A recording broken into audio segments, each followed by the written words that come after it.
All right. Thank you for those of you joining the live stream. All right. Try to pull it up again because I accidentally hit the power button on the computer and turned everything off. So I think we are now live back on live stream or on, Twitch and YouTube. Cool. Right now we're taking a little break before we get to our next topic, which is going to be Michael. He's going to be talking about how to make interesting worlds, aka world building. He will also touch a little bit on improv.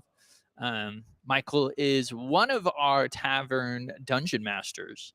He has played over 100 games in the store. He's paid for it, and he is very skilled and knowledgeable dungeon master. So I've asked him to speak on it. We're still got 5 minutes left before the break, but I'm just letting everybody know who's up next and what we're going to be talking about. In the meantime, if you haven't registered for the Dead Wars, you need to look at registering now because we are over 10% filled. Seats are going. So if you're coming to the biggest game of D&D ever played, get your spot now. And if you haven't heard about it, now you are. We are going to have the biggest game of D&D ever played. Last year, we did that. We had 1,227 people show up.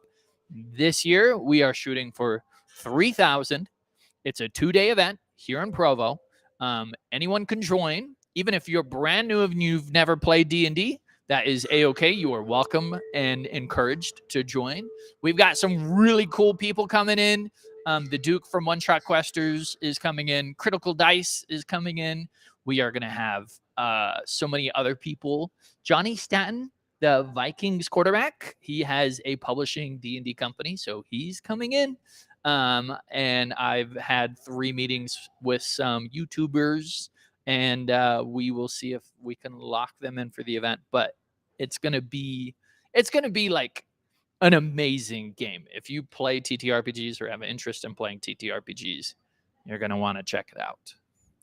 I am Andy. I'm the tavern owner. This is our game store. This is our fireplace here. But I'm very grateful for the dungeon masters who are coming today to talk. And I will be closing out the talk 4 to 5. I'm going to be talking about atmosphere and immersion. So if you have any questions for me, tune in at 4 o'clock. But like I said, Michael is going to be talking. He's going to be talking about how to make worlds interesting, aka world building. And he's one of our paid professional dungeon masters with over 100 games of experience. And he's going to be talking next. So we will wrap up our break here just in 6 minutes, and he will start talking. Thank you.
So it would be Red Dragon in social. We want to do a certain style where it's the maybe it's either social or yeah. Meet a bunch of people or get out to play. I think it's social for this one, and if there's nothing, you'll definitely do a tournament style. Because even doing 60, doing the really rough math, yeah, we got to math at 60. That's or 6 people. 6 people across the teams. And then they get to eat them, and the thing is each game is like 6. Even if there's depth, and it's taking 2.5 hours. So that's what probably will make their teams be able to do that would allow it to be that.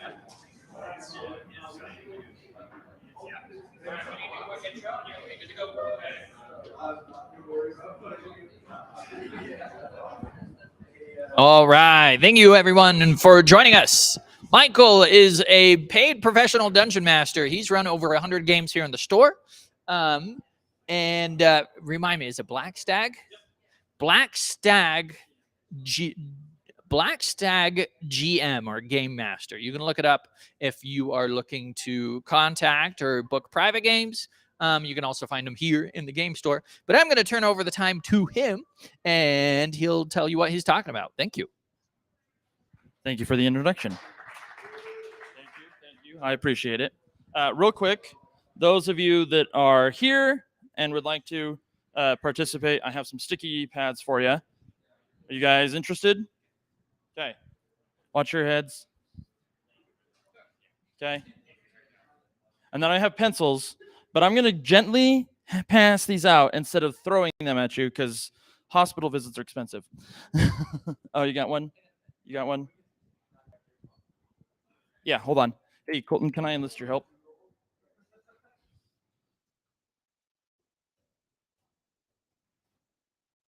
All right. Pass those out to anyone who wants to participate. All right. So, yeah, I'm going to speak on how to make interesting worlds, aka world building, a guide through chaos, tears, and fun. So, first, a little bit about me. My name is Michael Overby, also known as the Black Stack GM. I've played D&D and other RPGs for a little over 17 years. I am a forever DM by choice of 16 years, and I have been doing pro GMing for about 6 years. I do events, charities, and I also assist other people and some companies with game and mechanical and character design, as well as like helping people who are doing writing. I am not a writer, as all my players can tell you. My spelling is atrocious. And I am a DM that does accept bribes in the form of Dr. Pepper. So if you ever want to make sure something good happens to you, let me know. Also, you can check out my mug. It's not real merch. I just like that picture. So, getting into it here, we have inspiration is everywhere. Everything can become inspiration. You don't have to be a writer, have perfect grammar, or know every piece of media known to man to have good world building ideas. You just need to think about something crazy and run with it. Now, these are where these pads that I've given you out is. This is the beginning here, but I also have 5 unique questions on some of my slides that if you'd like to answer, these are going to help you with some world building ideas. Chat, I know that you're here as well, so if you would like to follow in at home, please do.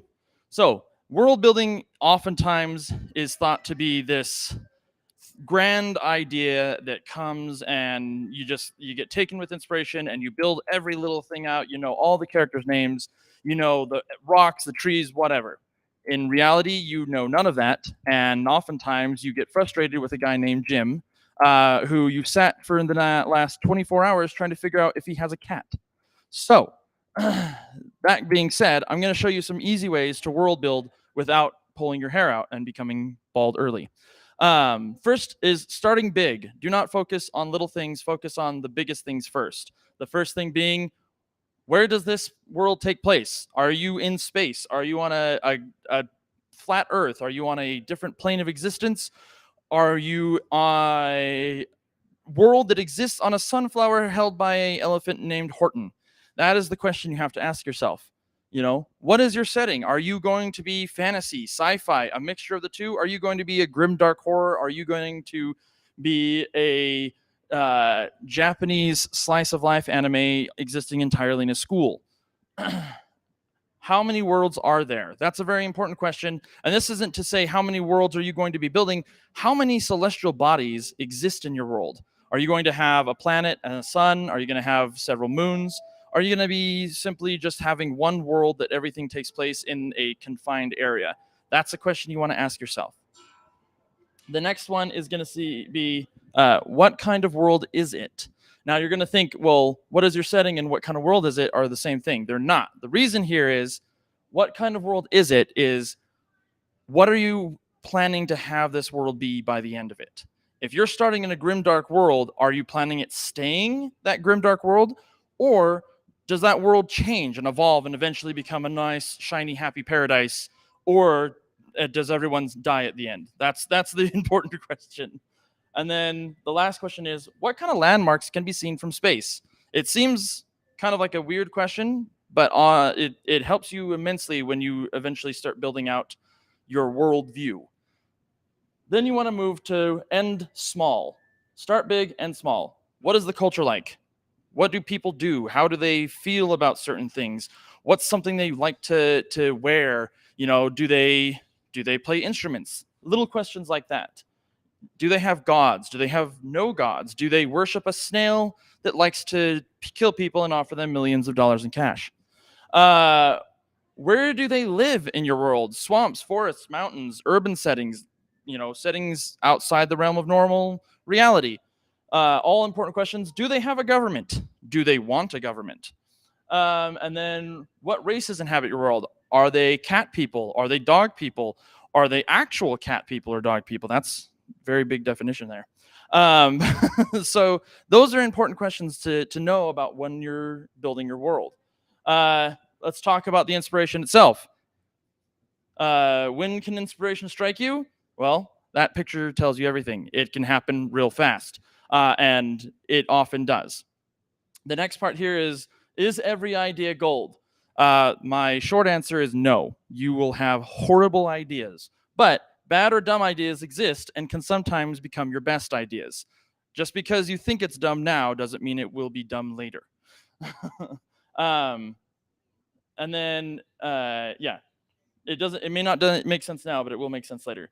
Know when to stop trying to make an idea work. If you have been stuck on an idea for 20, 30 minutes, maybe a few days, and you just can't seem to make it fit your world, let it go. You can put it in the bin of useless ideas that you'll go like, that's a brilliant idea, and I'm going to use it again.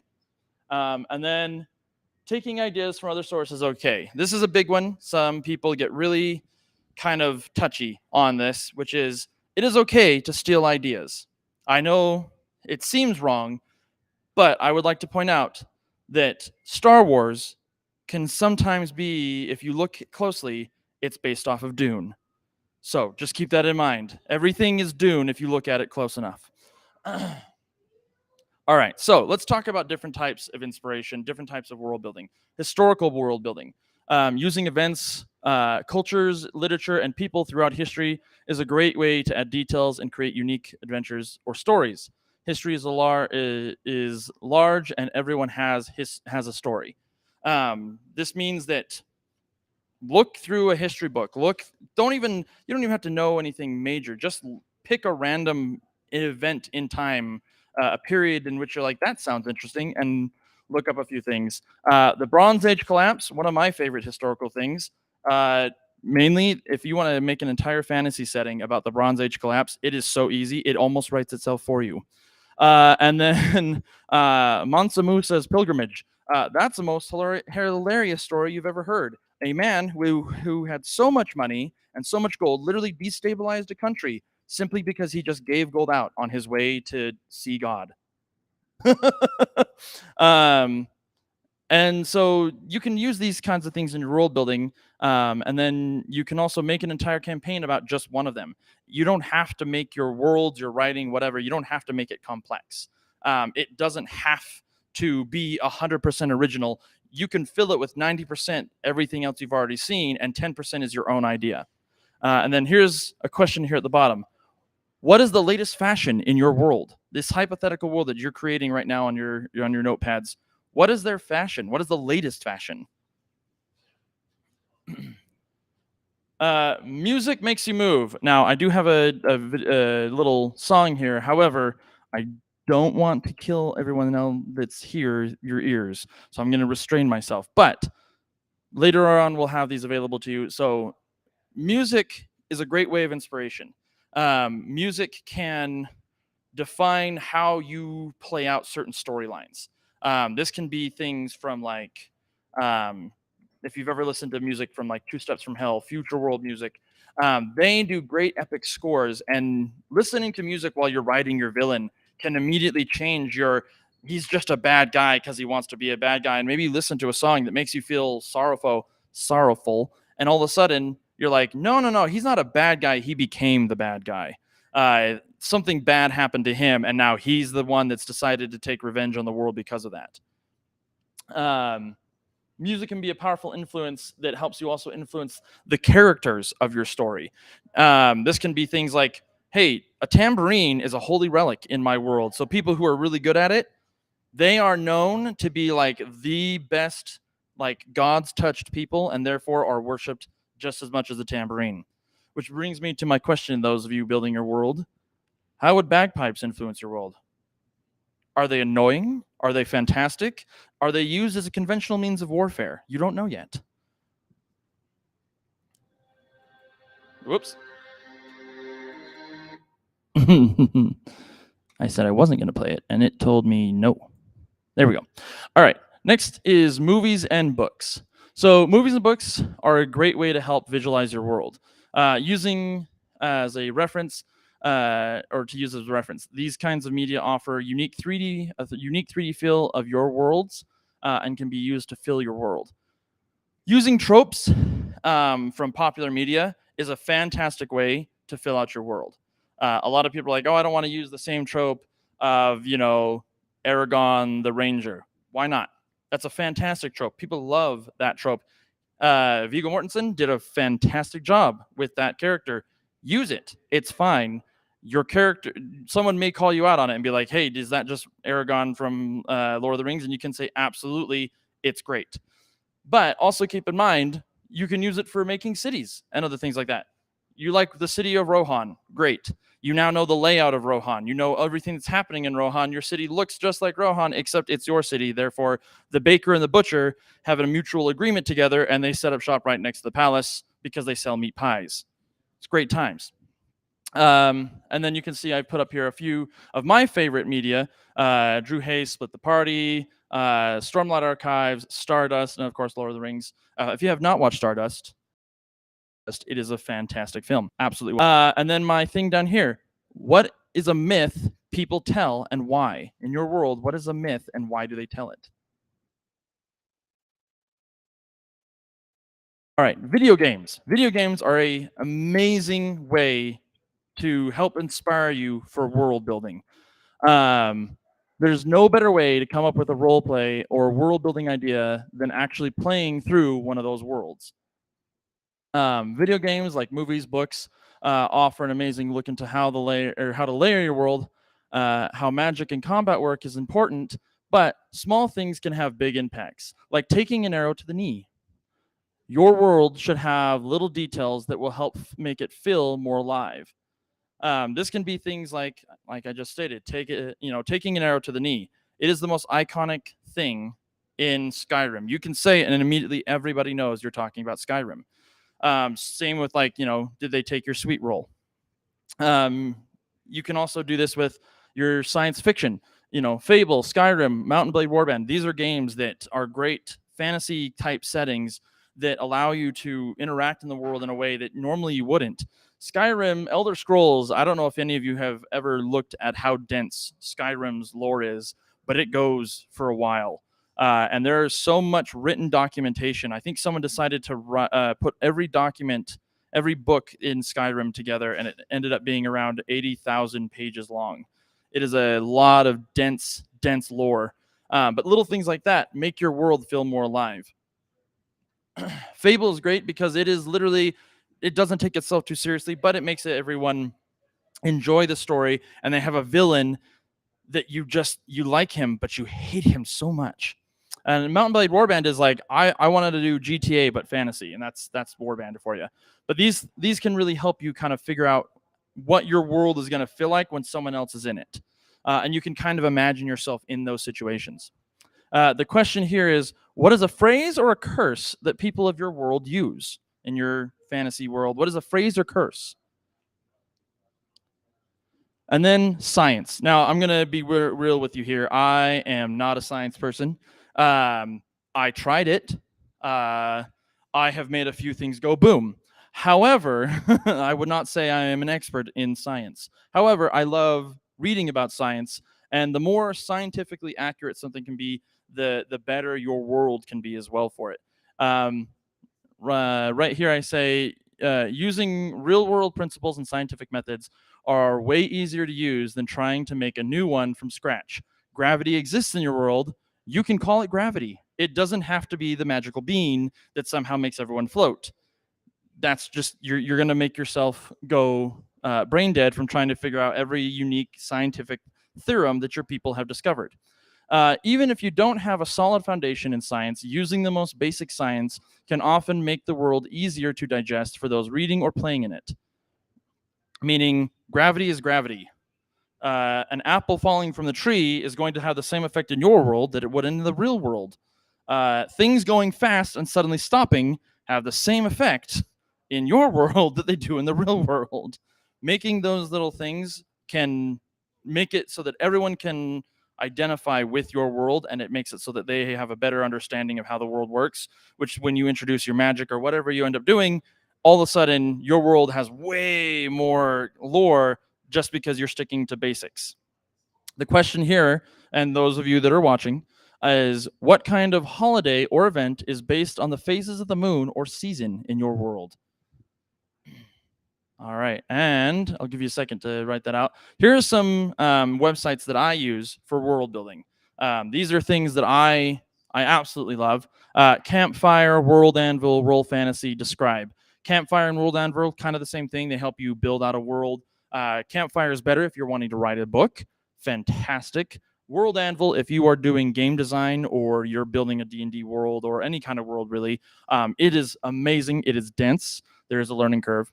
Roll Fantasy is great if you want to make army formations, houses for your noble lineage. If you just want to make a scroll that you hand one of your players as a handout, they have it all for you. And Describe. Describe is a kind of more niche, but I love it. The reason for that is because Describe allows you to quite literally type in a phrase or a word, and then it will fill it out in a way that is like, you can put in, oh, I cast a fiery ball at someone, and it will then pop out, you cast a blazing sun of fire and brimstone as it immolates your enemies. And you're like, that was way better than what I just said. So it can be very useful in helping you describe. Also helping you describe things in your world with better detail. And last thing, share your world and QA. So those of you, I know chat, you can't share your world, but share it in the chat because it'll be good times. But for the rest of you, I just want to get some, you can choose one or two things that you wrote down for the world, and I just want to hear them. And we'll start over here. When I started with it,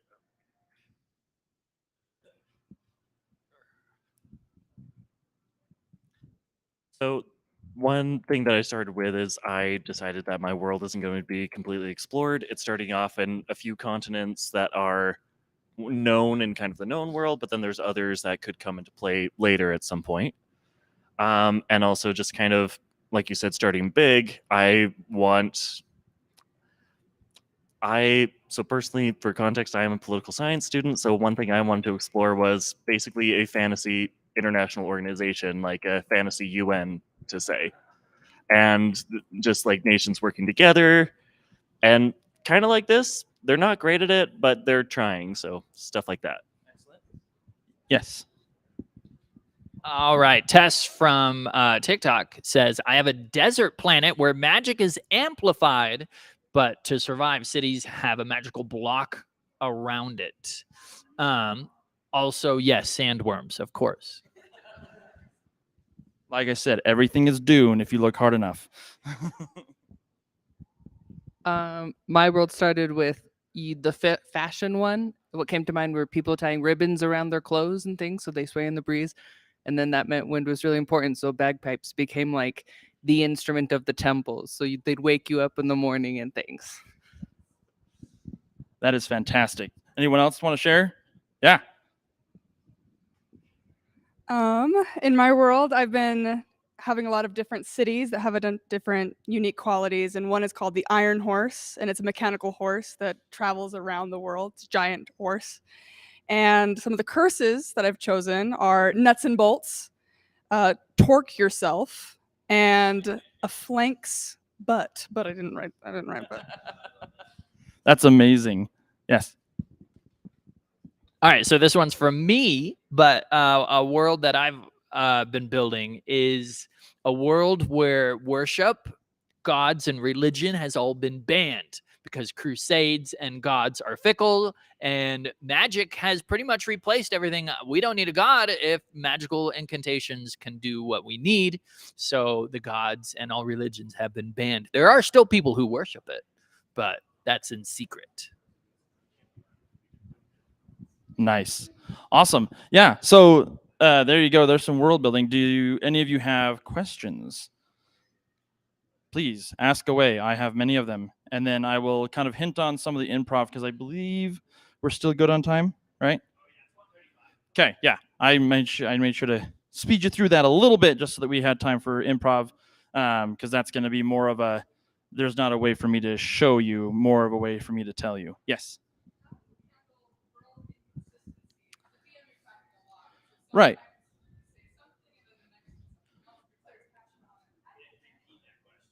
Okay, so the question is, how do you handle inconsistency in your world when generating things? So you say one thing one day, and then you say something that contradicts it.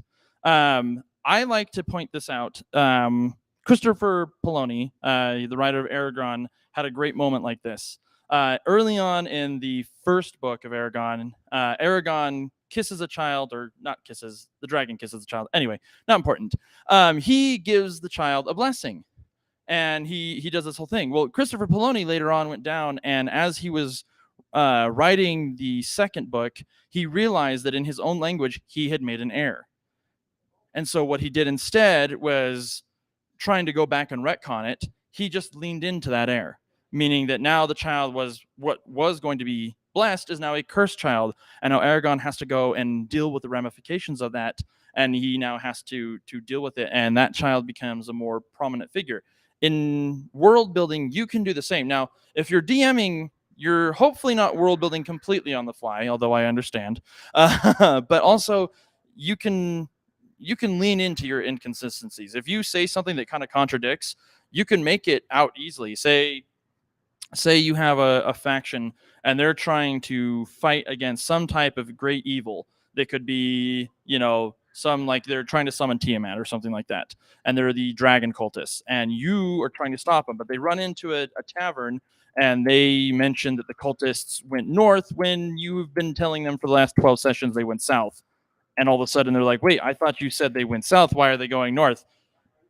You could just easily say, oh yeah, well, they, they turned around. Or you could say, no, they went north. Players, and in your world, that could just mean that tavern keeper is now a dragon cultist, and she's purposely trying to have the characters go a different way. If you maybe wrote a god, and the god was supposed to be over, sailboats and gold, and you also added that he's also the god of cheese, go for it. Make it so that he is now sailboats, gold, and cheese. He really likes good cheese, and that's what you now use to ritually cast certain things in his name is really good Gouda. Anyone else? Questions? Yes.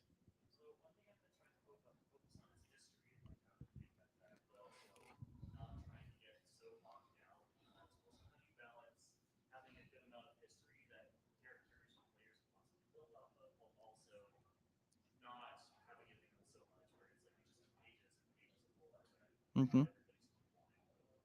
Okay, so the question is, how do you build history and lore in your world without getting overwhelmed or bogged down by trying to lean into it? It's a great question. So one of the ways that I have helped other people world build, but also done my own world building, is to focus on events in your world. Make it less about the total history and events that have happened in your history. It's easier to digest that way. So say you have a kingdom. Well, your kingdom's going to have a lot of history, but even in our own history is not told through the everyday today kind of stuff. It's told through significant events that happened. So in your world, you could easily have where, hey, the kingdom is this many years old. Great. Why is it that many years old? Well, it was founded on this date. Became founded on that date because of this event. Now you have an event. You don't need to elaborate. You don't need to go into details of that event. You just now have an event. Has anything significantly changed? Well, we have a military. Why do you have a military? Oh, well, there was this event. And suddenly it becomes more about you have different events of things that have happened. And then from there, you can choose to either grow those specific pieces of history, or you can just leave them as is. One of my favorite things to tell people is do not try and build your world by yourself. If you're doing D&D and you're a DM, let your players build the world for you.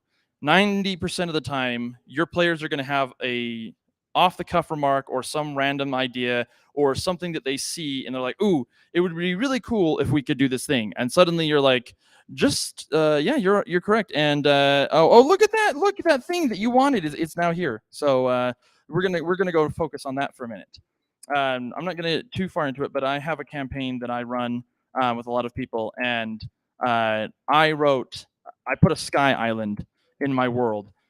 It was fantasy, and I thought a sky island, that's what should be in a fantasy. And I had a player who randomly decided to read a book or do something, and he found a mention of a sky island that I had not really thought about when I put this little piece of paper in front of him. And suddenly that has become his entire identity, is finding this island, to which point I have now wrote chapter books. Let me say that again, chapter books about this stupid island. And he is now on his entire D&D quest along with the rest of the party doing their actual questing, but that is his entire goal by the end of this campaign, is to figure out how to get to this stupid island. So that being said, is there any other questions? Anyone else? If not, chat, if you have any questions, let them be heard now. Otherwise, I'm going to move on to the improv. All right. Sweet. Okay. So I'm going to get into improv. I'm going to set this down, actually, because I don't need it. And change it over to the other hand that's not tired from holding the mic. So improv. Improv is a really great skill to have and an impossible skill to master. Even if you're naturally gifted at it, you're not going to ever master it. It's a constant changing type of skill that is going to rely heavily on your ability to adapt quickly to a situation you didn't know was coming. So my favorite thing to say is it's you as a DM, and this is going to be related to DMing specifically, but you as a DM are herding cats, and the cats haven't told you that they're cats. And they haven't told you that they're actually going to be going left when they're truly going right. Also, they also haven't told you that you're a scratching post, that they decided this 5 seconds before you started having them try and move out of the house. So if any of that made sense to you, congratulations, it didn't make sense to me, and I said it. So improv is essentially about coming up with solutions in a way that seems like you had it planned out, but also that you can kind of jot down and remember later. A good way to do this is, let's see. Ooh, I know. A game recently that I ran is one of the characters. He's been a long time character in the campaign. And I put a footnote that he and the princess of the land are like interested in one another. That was it. It was hinted at. We were gonna build more on it, and one of the characters who has the ability to read minds decided that that wasn't good enough, and he was just going to start probing the crap out of this person's mind, to the point where I had to kind of sit there and go, how much information am I going to give, and what am I going to give? So it became more about giving them a bunch of information that wasn't really going to impact our overall storyline, but was also going to help fill in this character and fill in a piece of history that I could easily remember later. Now, because of the way we run things at the tavern, that is for them only. But it is something that I can put back into my mind for whenever I have these particular people at my table and be like, hey, I can cycle this back to the forefront of my brain, and we can use it again because they already have this little piece of tidbit established. This just means that they're going to have an easier time later on. If there's another piece of information, they can more easily digest that. Another way to kind of do improv is if-then statements. If you work in code, you're going to know if-then or if-when or just if statements in general. You're going to know this really well. An if statement in code is essentially when you do something this, if it has this, or if something is this, it does this. To put that in easy terms for improv is if a player tells you they want to go down a path, then what are you going to say? Well, you can be like, hey, if you decide to go down this path, then you can make a consequence, you can make a description. It doesn't have to be something that you just think of on the fly. You can say, oh, you're going down this path? Well, let's see. And you can give yourself a few seconds. You don't have to go, I don't know. You can be like, hold on 1 second, going down this path. Let me think. All right, so this path is going to have these creatures or this tree or something of note, or maybe it's just a path. It doesn't have to be. The thing a lot of people get wrong with improv is that they believe they have to constantly come up with something new and creative, and you don't. Sometimes the best improv is simply just telling the people who are trying to go against what you've already got planned, and just let them know, like, yes, you can go down this way. There's nothing there. You're not telling them no. They can definitely interact with it. They can definitely, continue to go that way. And you will, as a DM, you are used to coming up with things later down the way. You can make that happen. But you can also, instead of just saying no, you can say, okay, if you go down this path, it's empty. There's nothing there. It's a void. Which, again, they're like, wait, it's a void? Yes, it's a void. Gravity doesn't exist, and now you're being sucked into a black hole. Campaign over. Or, hey, guess where the campaign's taking place now? We're going to the astral plane, everyone. Meet the astral dreadnought. He is very hungry. You can quickly change to different types of adventures, different types of worlds, different types altogether. There has been people that I have witnessed with some DMs that I'm familiar with that they decided that they wanted to open a portal to a world that had never been found before, and so the DM just brought them to the year 2000. The players literally didn't have, they were all generic human. None of them had any of their spells or abilities. Most of them were wearing Renaissance type clothing, and so most people thought there was some type of a fair in town, and the players panicked the entire way through. If you guys don't also know, if you want to see a similar kind of thing, you should look up the Puffin Forest on YouTube. He did the same thing with one of his players. It was hilarious. But the idea here is with improv is that you're not trying to say no. You're not trying to, just say, I can't do that, or we can't do this, or that's not going to be something we do. You don't, as a DM, want to necessarily say no. It is okay. There are times when saying no is appropriate. But when you're trying to come up with things on the fly, don't stress it. Make it easy, make it simple, make it what you're comfortable with. And then from there, you can extrapolate to something more complex. If your players decide they want to adopt a kitten, great. I wasn't expecting there to be a kitten today. However, you can now put in your notes like, hey, you know what? Maybe this kitten's a displacer kitten and it wants to murder them in their sleep. Yes. Okay, Raftman.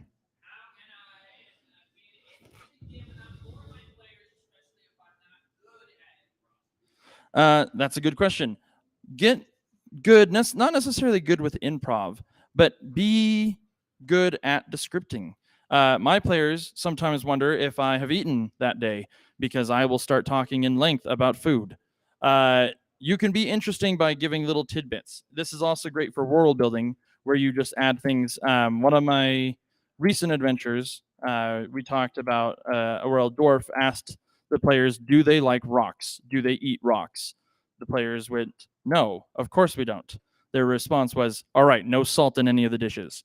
You can make that your improv. It doesn't have to be, you don't have to come up with something immediate. You can think of a real world thing. You can think of things that are going to be, more closely related to what you're used to. If you suck at improv altogether and you're like, I have no good ideas that come to mind that quickly, which I doubt. If you show me that, I will be surprised. But no one is bad at coming up with some ideas.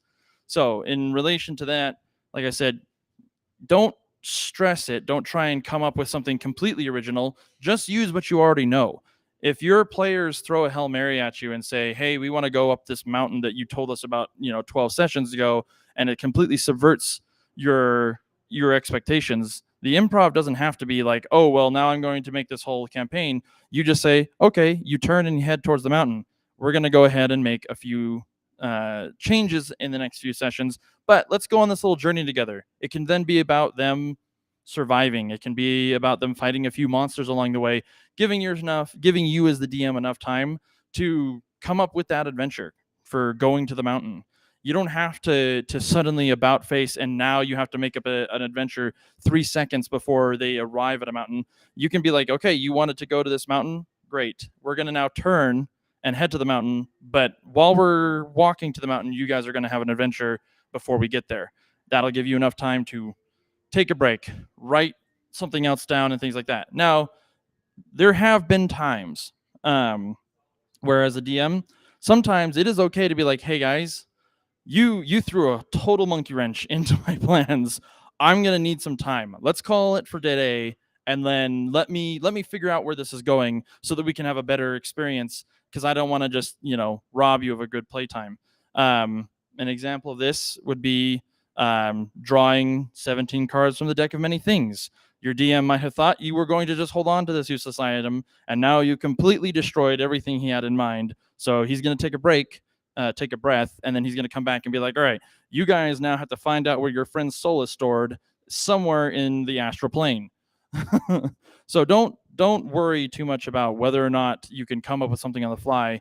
Make it simple. Don't try to come up with 1,000 original ideas at once. No one can do it, except for maybe Sheldon Cooper, which he's a fictional character. Any other questions? If improv or world building?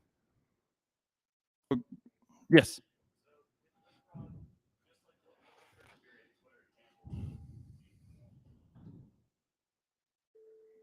Oh, I get caught all the time. Sorry. What do you? Okay. What are common situations I get caught unawares, and how do I deal with them? There are so many players that come to this tavern that like to throw monkey wrenches at us. I'm actually going to give one where I and a group decided to really mess with Reese. He's one of the other DMs here. He's great. His voices are fantastic. But we decided we were going to play through some of the playtest material. So we came up with these level 7, totally fantastic characters that we're just going to steamroll through it with the idea that we were going to work on becoming the largest, biggest bear and light it on fire and ride that bear through the town.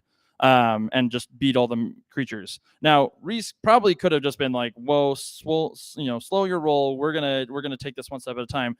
But instead, he kind of just rolled with the punch and said, "Hey, all right, you know what? You're collapsing buildings. You're just destroying the city." So that's what happened. Most of our fights were seconds long because the bear swiped the paw, killed 12 people, and then we moved along, and it continued that way. And again, DMs, it is okay for your players to steamroll adventures, just so you know.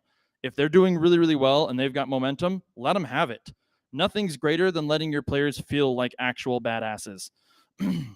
But yes, you can definitely, when you get caught, you don't have to try and immediately find a way out of it. You can just let it happen.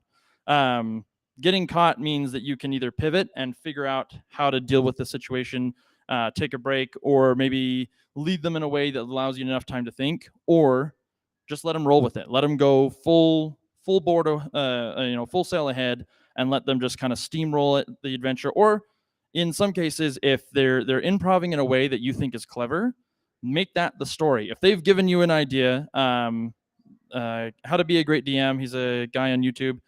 He has one of the funniest things is, they ask, one of his players asks, oh, there's a warehouse over there, and the player asks, oh, is that where is that, like someone who's a person during the day and a warehouse at night, like a monster? And he goes, it is now. You can easily use what your players give you to make a better experience.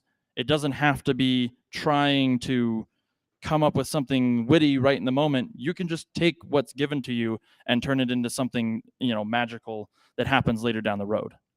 Anyone else? Yes. Okay. This is Tess, aka Buttons. She had a player that had to leave early from a session, and to include that player, she had the player interact with an item, and it was like a port key from Harry Potter. It teleported them to a different plane, and then she did a separate one-off adventure with that player, a one-on-one later.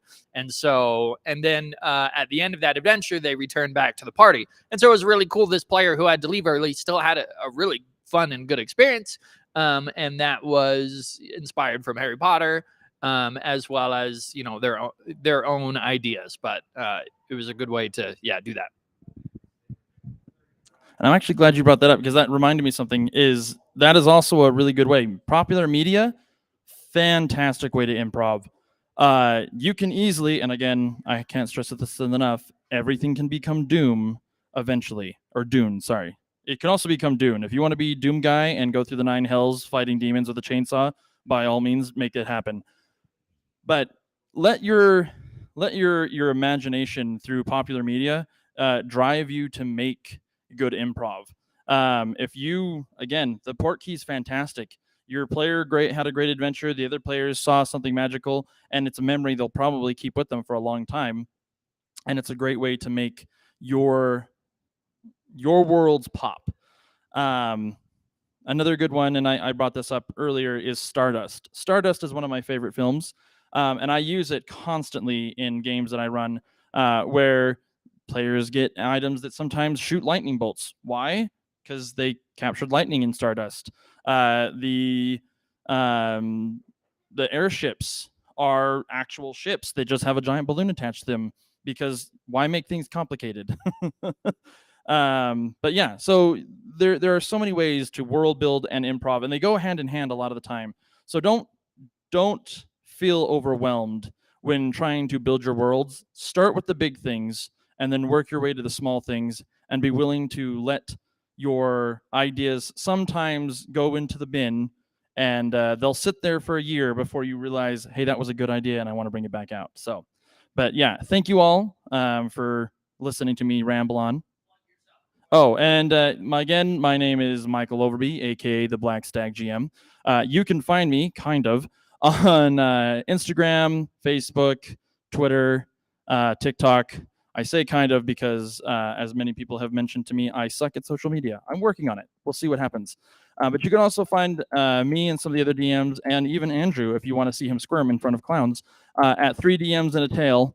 That's a podcast on YouTube that you can look at, and Colton and myself are in it, and Andrew with a phobia of clowns is on it, and I make a very hilarious clown. So thank you all, and get ready for the next guy.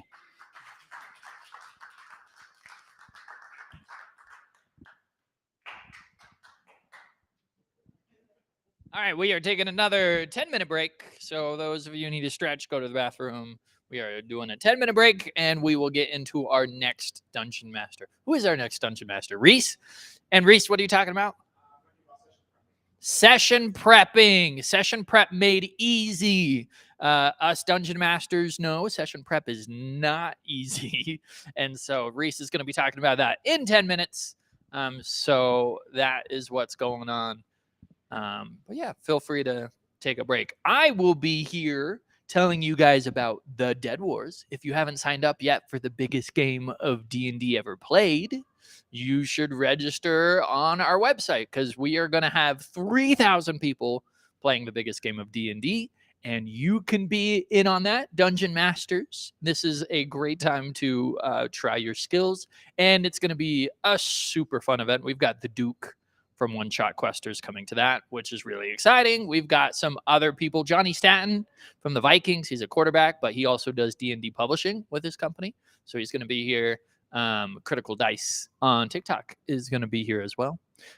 So yeah, I'm so excited about all the stuff we're going to do for the world record. So, all right. Thank you. I will return in just a bit with Reese. Yeah.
Reese, do you want a chair or do you want to stop?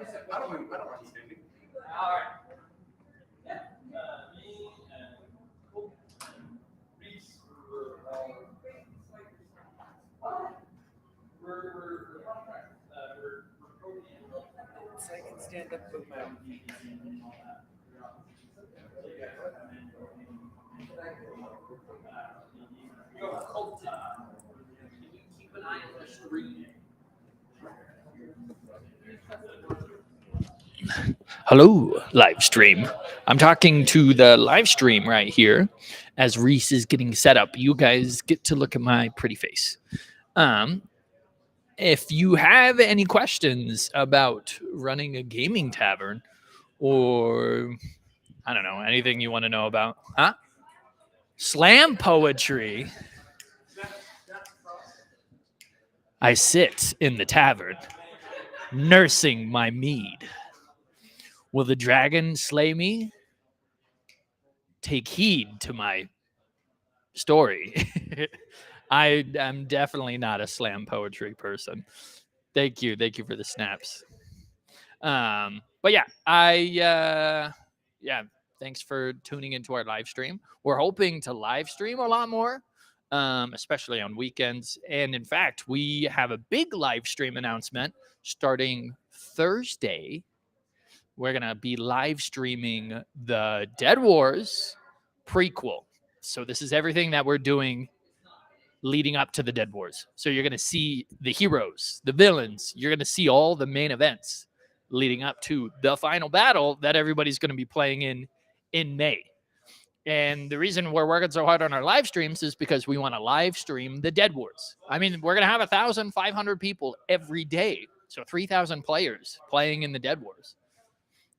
And we definitely want to live stream that so anyone can watch and cheer for what's going on. And we've got a lot more announcements coming up with that. I'm not going to give out too many spoilers, but that's going to be something that nobody has ever seen done with TTRPGs. I'm really excited to announce some new stuff that we're coming up with. Is nobody saying anything in the chat? No? All right, cool. Well, I'll just be the lovely face for the last 4 minutes. What time is it? 2:03. All right, so in 2 minutes, 2:05, we'll get started here with Reese. I'll do a quick introduction for Reese right now to the live stream. Reese is one of our paid dungeon masters. He has run over 100 games in the store.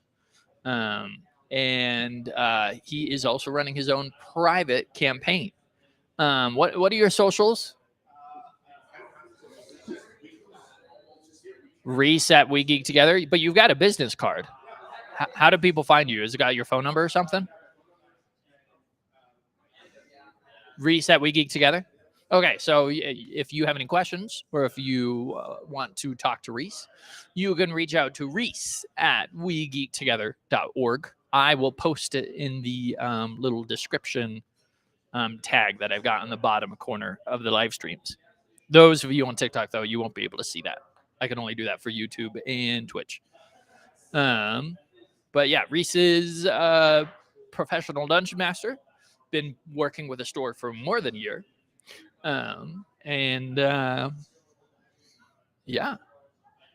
What time is it? 2:05? It's time? All right. Let me bring in Reese. Reese is our professional dungeon master. He is going to be talking about session prep, planning sessions made easy, because we know that's not the easiest thing to do, actually. So without further ado, thank you, Reese. Hey, thank you, Andy. Hey, alrighty. So yes, I'm going to be talking about the old big thing we all worry about is session prep, because this is something that every one of us has to do. There's no avoiding it. And just like Andy talked about, just a little bit about myself. I've been playing role-playing games for a little around 6 years, and specifically being a game master for 5 of those years, because a year into it, I realized I really like this, so I wanted to pursue it for myself. I've been with We Geek Together for just over a year, and it has been the greatest experience to help increase my not only player experience, but also DMing experience, because I've had a immense experience playing with a variety of different players.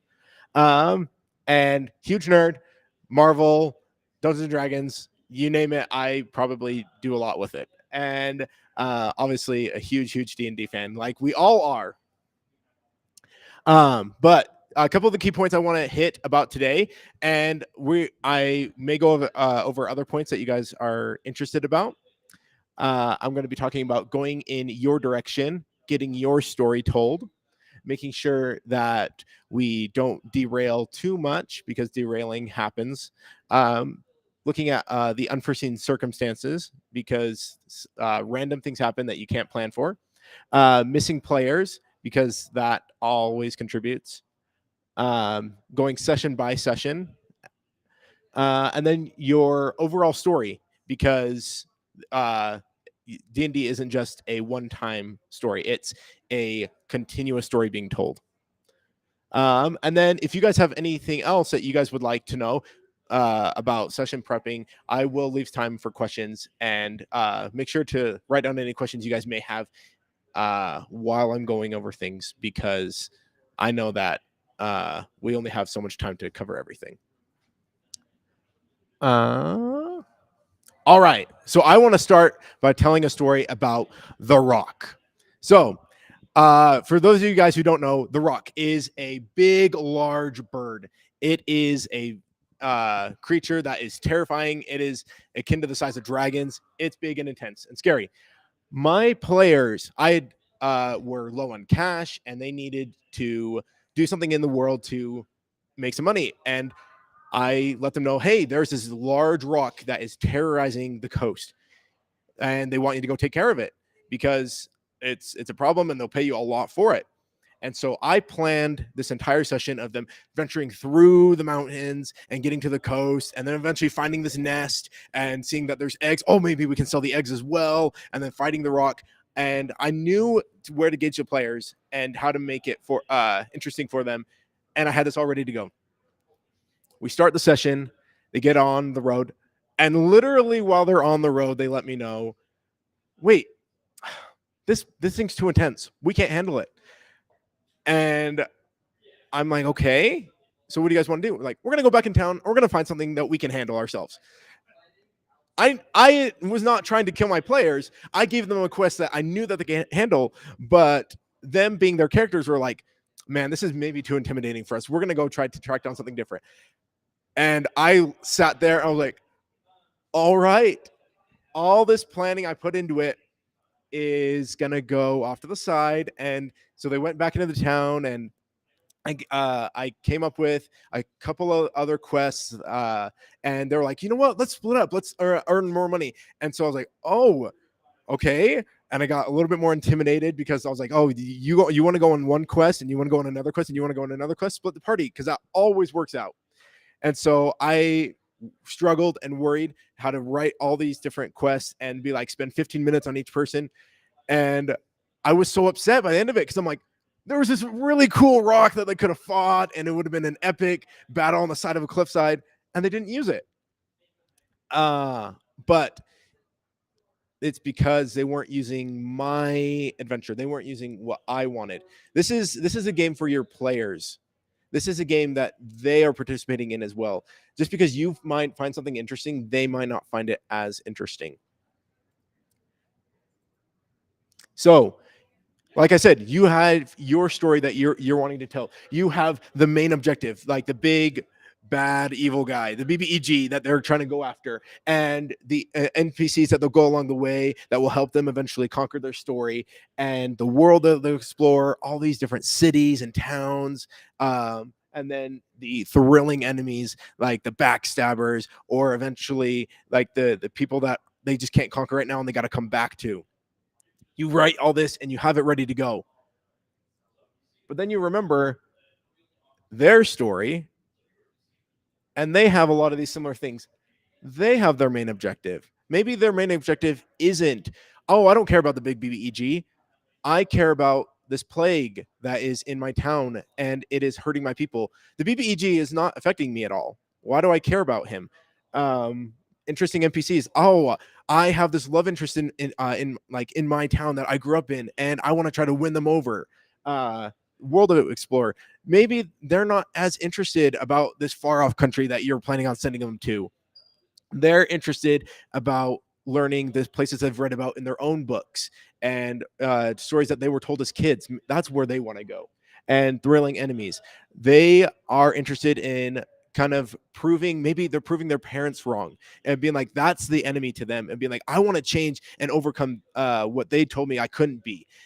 They have their own plan and their own story that they are writing, and you have yours. So how are we going to bring these together? Because you have a story you want to tell, but they have a story that wants to be told. So we're going to talk about how we can envelop these together in your session prepping, because this is going to make your session planning and prepping go a lot more easier. So it's not your story, it's not their story, it's the story. This is the story being told. So don't copy and paste. I know that Wizards of the Coast puts out amazing materials, and I'm going to talk about that. But in their adventures, they specifically say, this is for your world, your adaptation. So don't just take what we have and directly run it, because it's not going to work.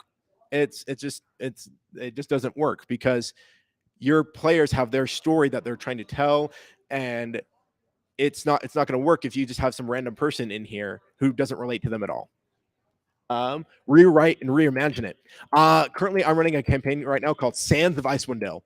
It is the tale of the Rime of the Frost Maiden told in a different setting. It is, instead of being a tundra in the Arctic, it is set in a desert where there is no water. It is very scarce. And I still kept that theme of being isolated like Icewind Dale does, but I expanded it into a desert, and instead of there being all these ice kind of monsters, it's now tailored into a desert, and I took themes from Mad Max and Dune, and my players are loving it because I rewrote it and I reimagined it into a different way.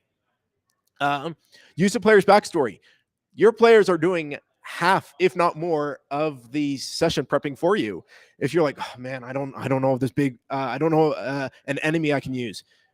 Well, the player has in their background a goblin camp that killed their family. There you go. You got your enemy, and you're like, oh man, where am I going to put this? Well, another character has this situation of they're wanting to travel to this ancient mountaintop because it's part of their quest, it's part of their goal. Well, maybe this goblin camp is now on top of the mountain, and this is what's going to bring the characters together of being like, hey, you have a goal, I have a goal, we can accomplish this together. And then your sessions are writing themselves because of your players and what they're giving you. Your flair, add your own thing to it, like I did with my Sands of Icewind Dale. Like, figure out a way to make your sessions unique, make them different, because that's what's going to make your sessions even cooler.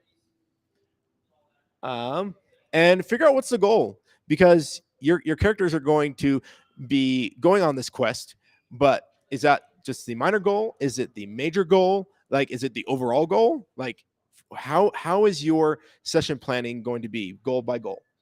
And remember, it is written on here on our tavern wall that our number one rule is to have fun, because in the say all be all, Dungeons & Dragons is just a game. I'm sorry for spoilers.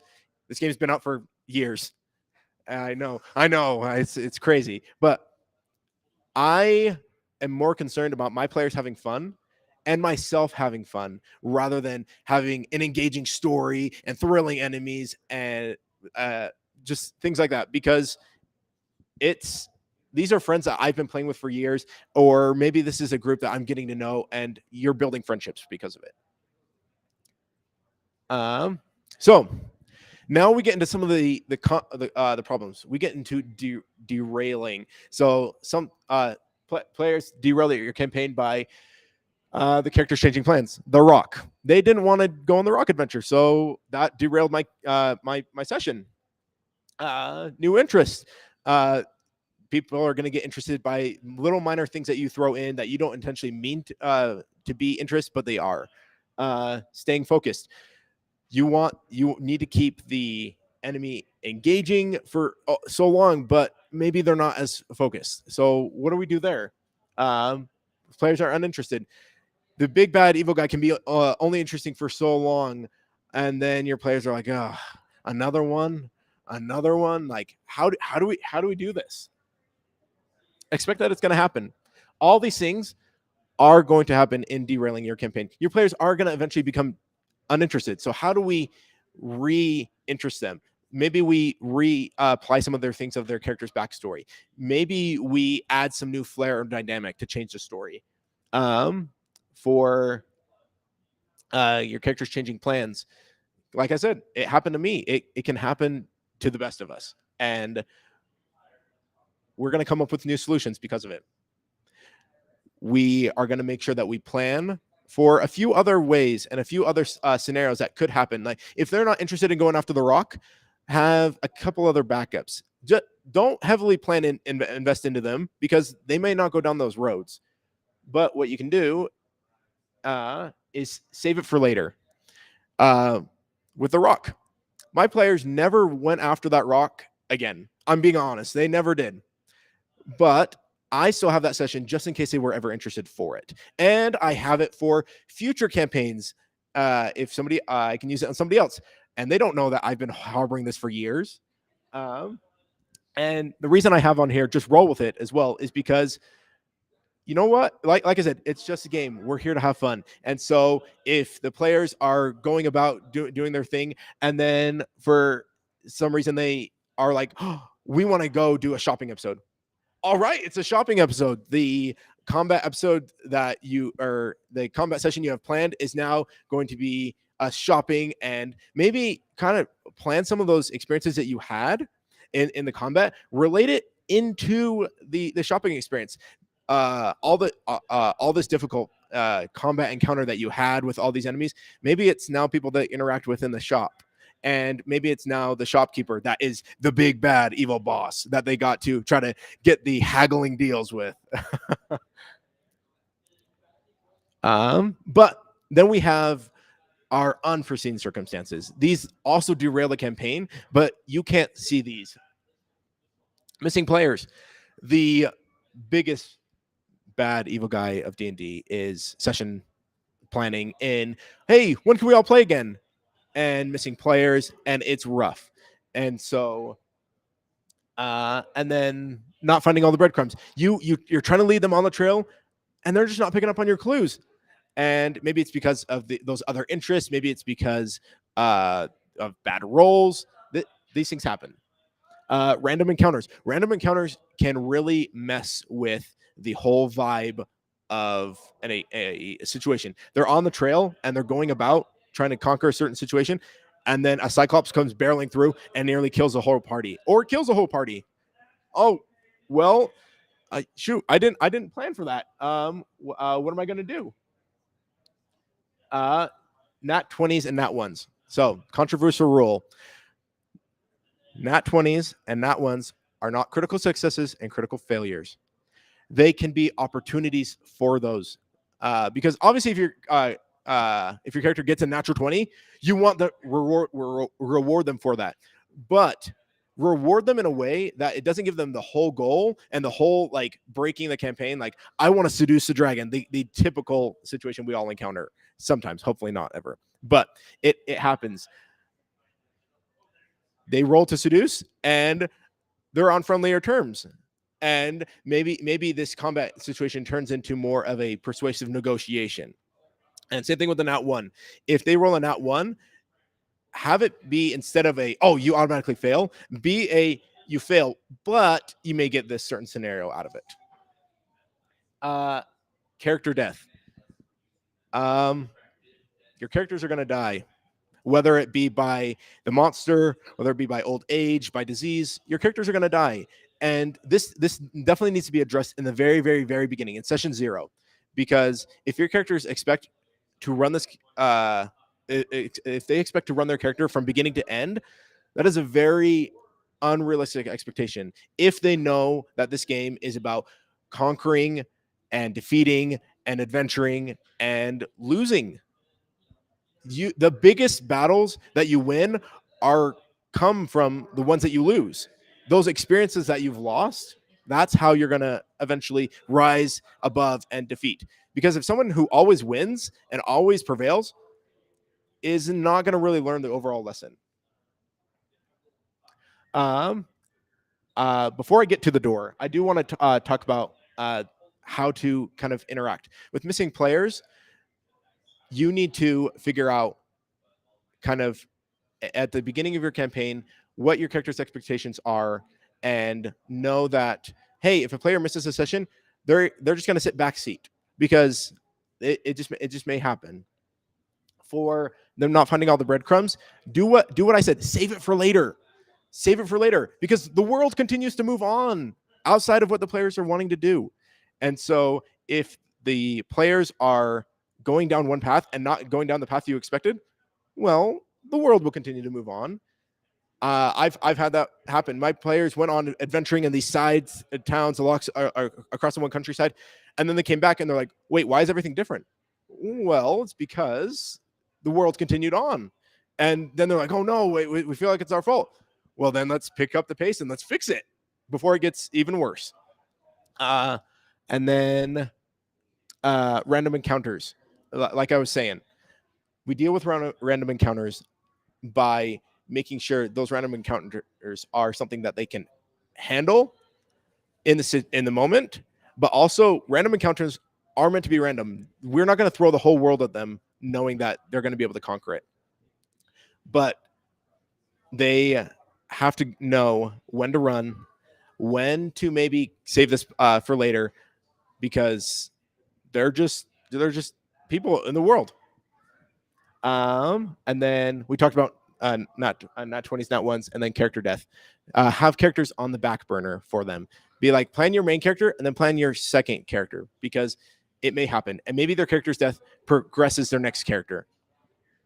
The unseen circumstance I call the door complex. I was in a campaign where it was literally session 1 or 2, and we're venturing through the dungeon, and we get to a point where we're looking at where we need to go, and there's 2 ways. We have a special crystal that will help us get through the rest of the dungeon, but we only have one of these crystals left, and there's 2 doors. I'm not joking. We literally debated for about 4 to 5 hours about which door to take. And there was a lot of like, hey, but what if we go down this door? Like, what if we leave it behind? We have to. And it became this roadblock for us.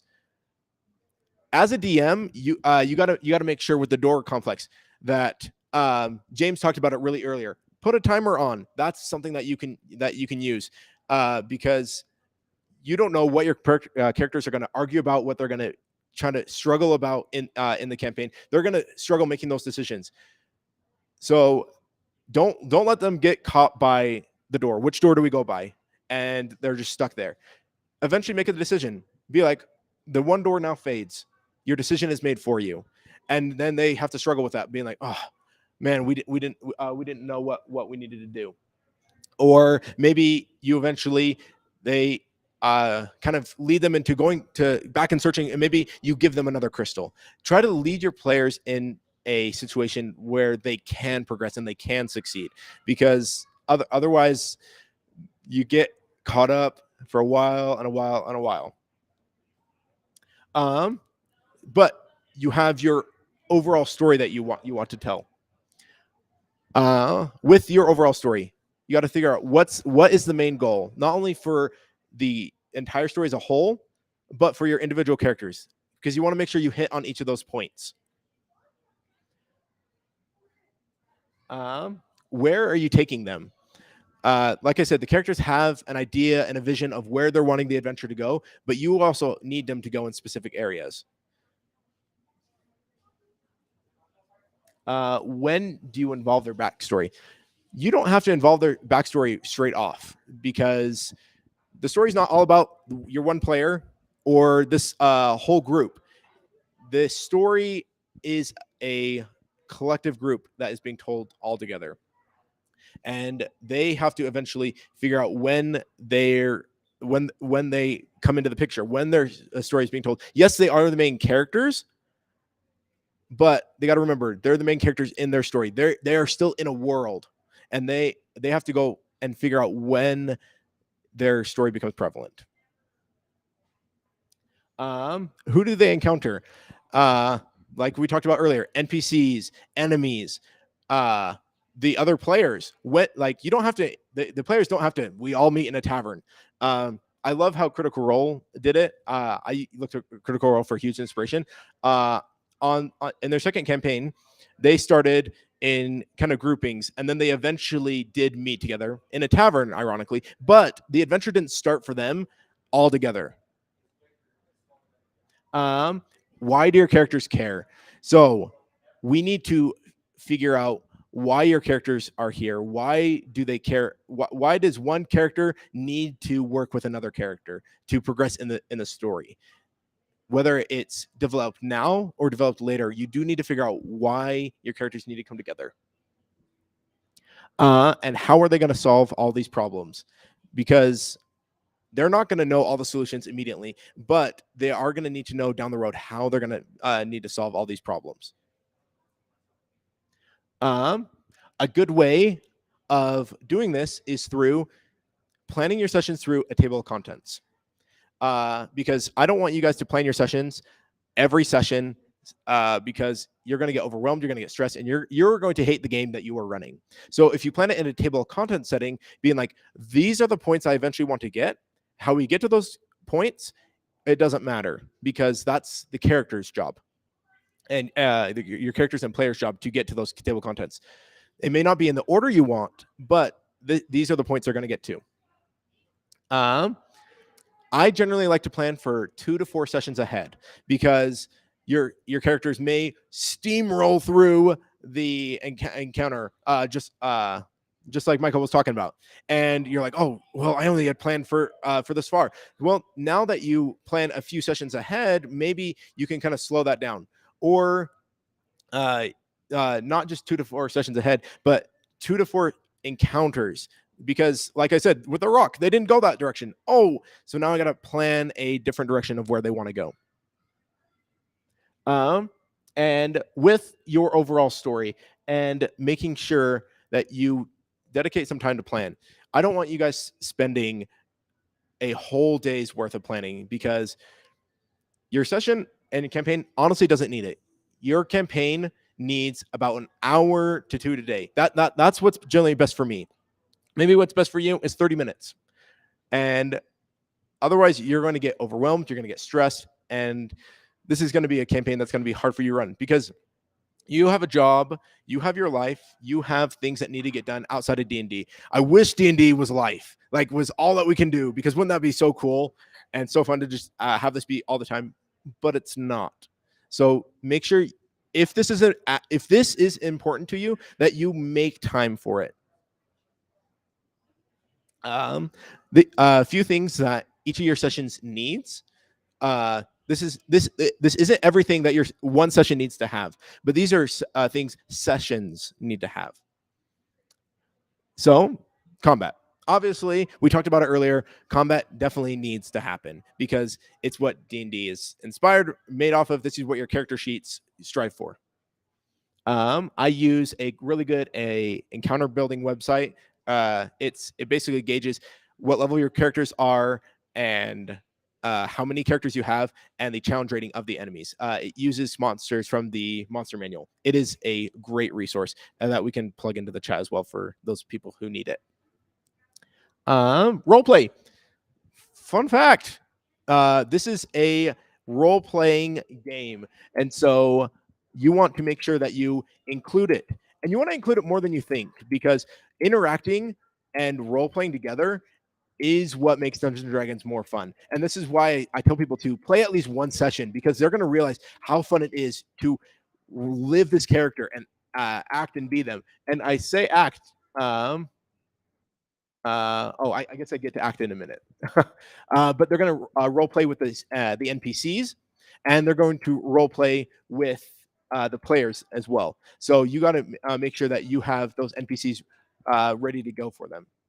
Another thing to include in your sessions is puzzles. D&D is heavily inspired off of puzzles, and they're also inspired off of traps. which are unforeseen struggles and a new way to kind of engage your players. The environment is something that you can have be part of your sessions because they are traveling across the sea, or maybe they're going across a heavily dense swamp. These things can take a whole session.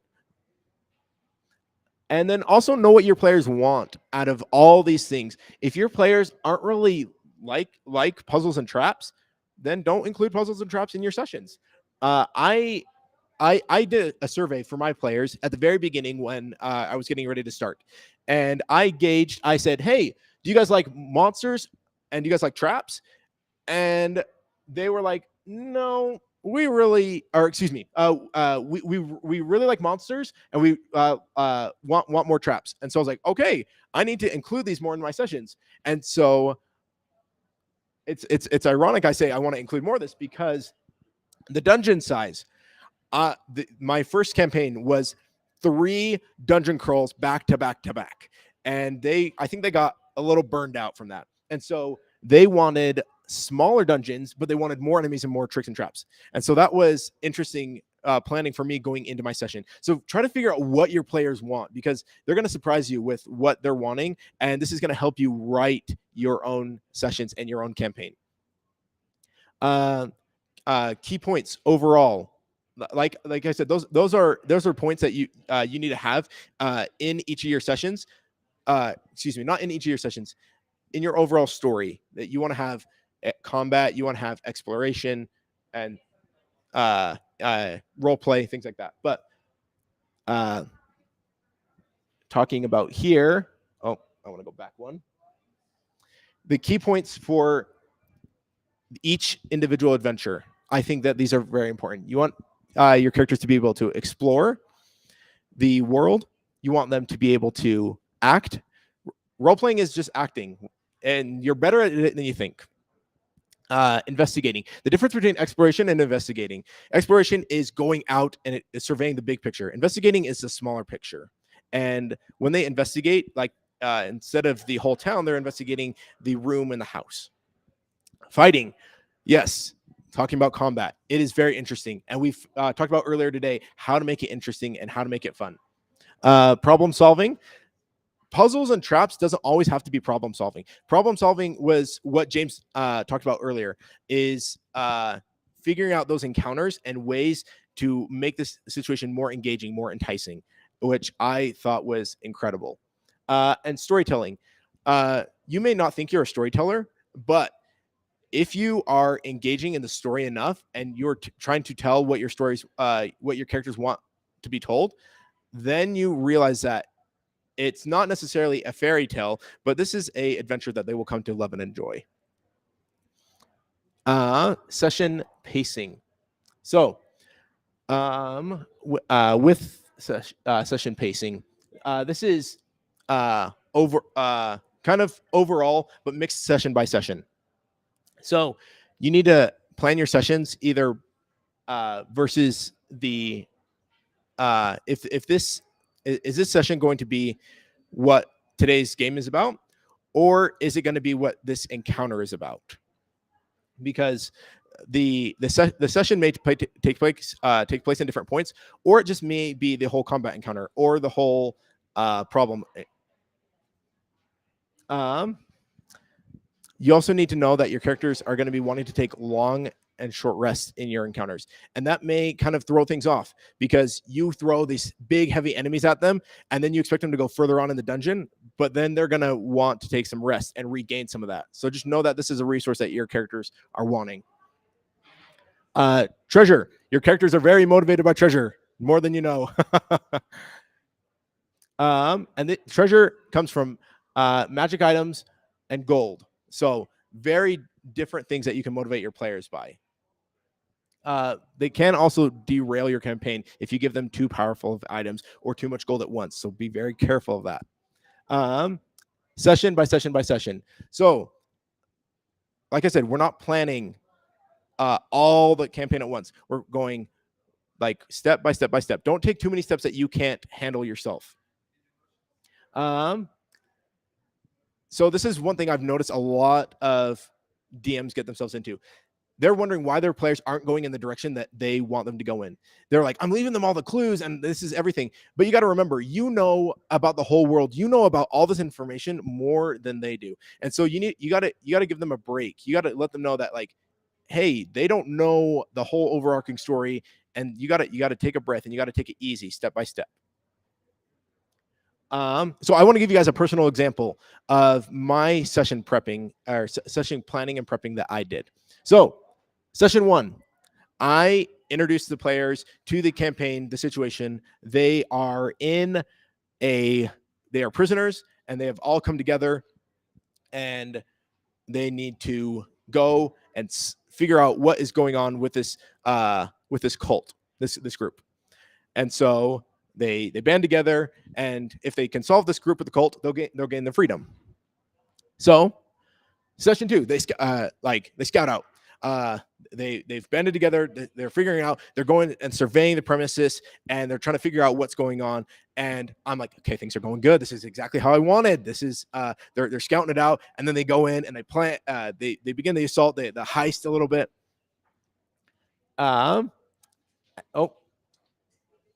So session 3, I called Lives Spared and Speared, because while they're investigating and looking through, there is an NPC that was supposed to give them prevalent information and then was supposed to die. And being the characters they are, the heroes, they band together and they try to save him and they try to heal him. And I'm like, oh, as he gives his final breath, he dies. And then he's like, okay, well, I have a spell. I'm going to bring the player back to life, or bring the NPCs back to life. In the adventure, I was running a pre-made adventure. The adventure says this character dies, but the characters and they use the resources, and I thought that was so cool that I let this NPC live, and this NPC grew to be one that they loved and they bonded with, and they eventually took with them on a few adventures.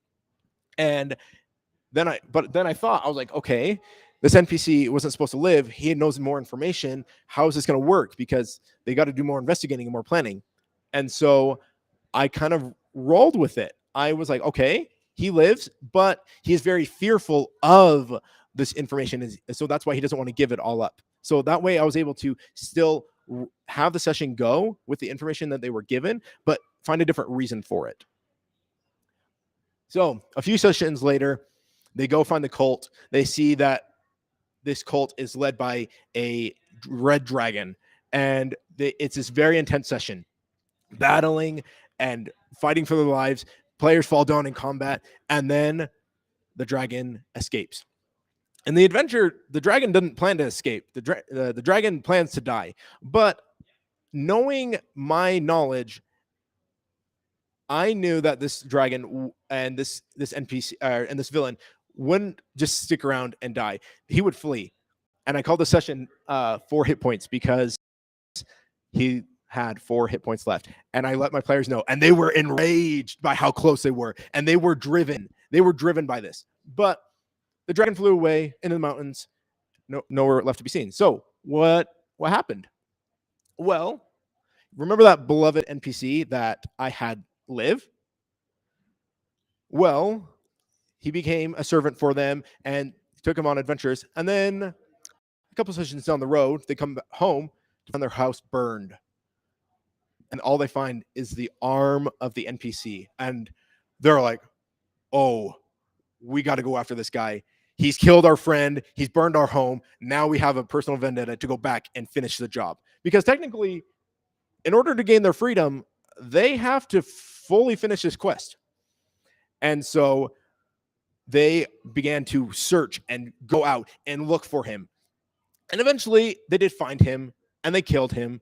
And it was very thrilling and engaging, but it took a lot, because some of the players died, and it was super intense. But because I'm a nasty DM, session 84, literally about 50 to 60 sessions later, I brought the red dragon back because I could. And this became an enemy that they had to work with, but it was so hard because they hated him and they killed him, but now they got to work with him. And then eventually obviously the dragon turned on them, and they were able to finally. And I let them know, like, he's gone. You don't have to nudge. But you see how long that took? It took 84 sessions for them to complete their first quest. Like, this is not what I expected. This is not what I planned. I planned for them to finish this encounter, but I led off of rolling with the dice. I led off of having fun with it, engaging with my players' backstory, hurting things that were important to my players, and making that engaging in the overall story. And this is why I say don't use all the pre-written material, because the pre-written material may say for the big bad evil guy to die. It's so cool when they come back, or maybe they make a change and they eventually help the NPCs for the better. So a kind of final tips and tricks I want to leave you guys with is the few things that I use as a personal DM. I take notes. All those 84 sessions and plus and beyond, I took notes on every single one. And it's a cool memory for me to look back on, and for my players too as well. And it also helps with any NPCs they encounter along the way, because who knows, maybe they may come back and help the party. So this is why I say use the published resources, because they are so good.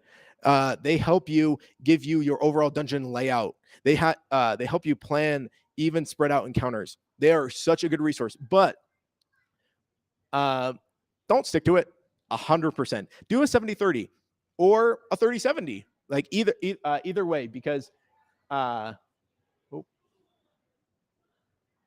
stick to it fully, because that's not what Wizards of the Coast has ever wanted you to do. They don't want you to stick with the adventure fully and exactly. Don't overplan or underplan. Obviously, we don't want to underplan. We don't want to give our players not the resources and time they want, but also we don't want to overplan, because then we're going to stress ourselves out. I want to stress that heavily. Don't overplan, because your characters may not interact with everything, and then that hurts you, because you're like, oh, I planned all this stuff and they didn't want to go for it. Well, then plan for stuff, and if they don't use it, save it for later. Use it for other things. Change it up a little bit. Give your players options. This is a really good way of kind of helping your characters go in the story that you want. Because instead of being like, this is where you have to go, be like, here are 3 options, but little do they know those 3 options do lead to that main source that you want. Trust your players. Your players want to play this game, and they want to have a fun time. And so they are going to know that you're trying to make the story engaging and fun. And so they're going to work with you. They're not going to be like, hey, you need to do this because it's this. They're going to work with you, and they're going to trust you. And you also need to trust yourself. You are a good DM.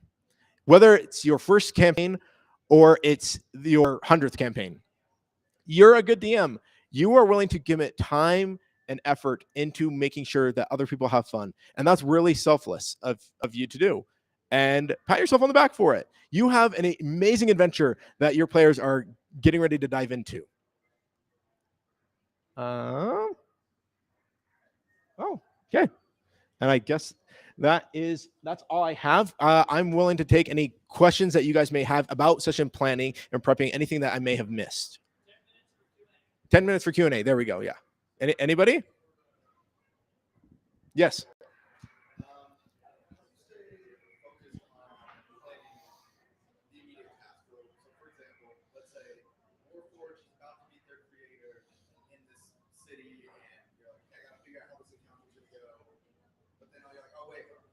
City needs this. I'm gonna act like a secret underground revolution going on. Oh, but also there should be an arena here. I need to plan this. I keep going back.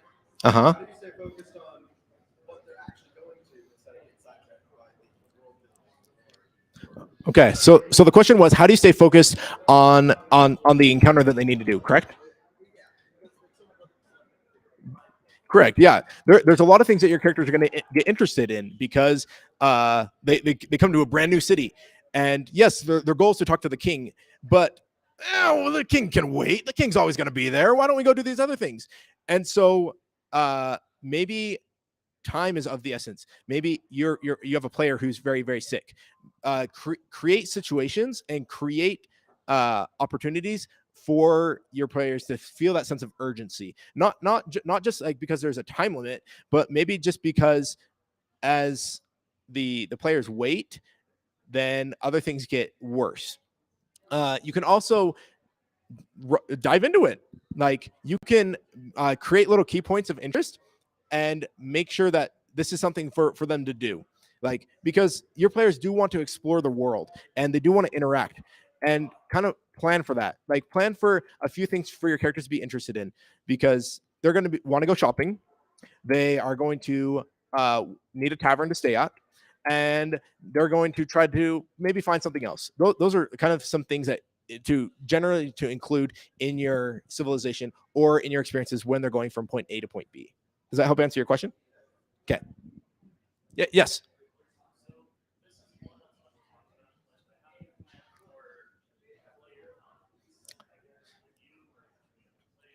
How do you plan for player conflicts? So this is a rough one, because your players may disagree at the table, and it's a tough one to deal with. What I do with my players is at the start of the session 0, I talk about, hey, this is how we deal with PvP, like player versus player combat, if it gets to that. And these are things I expect of you as players, and these are things I expect of you as a group.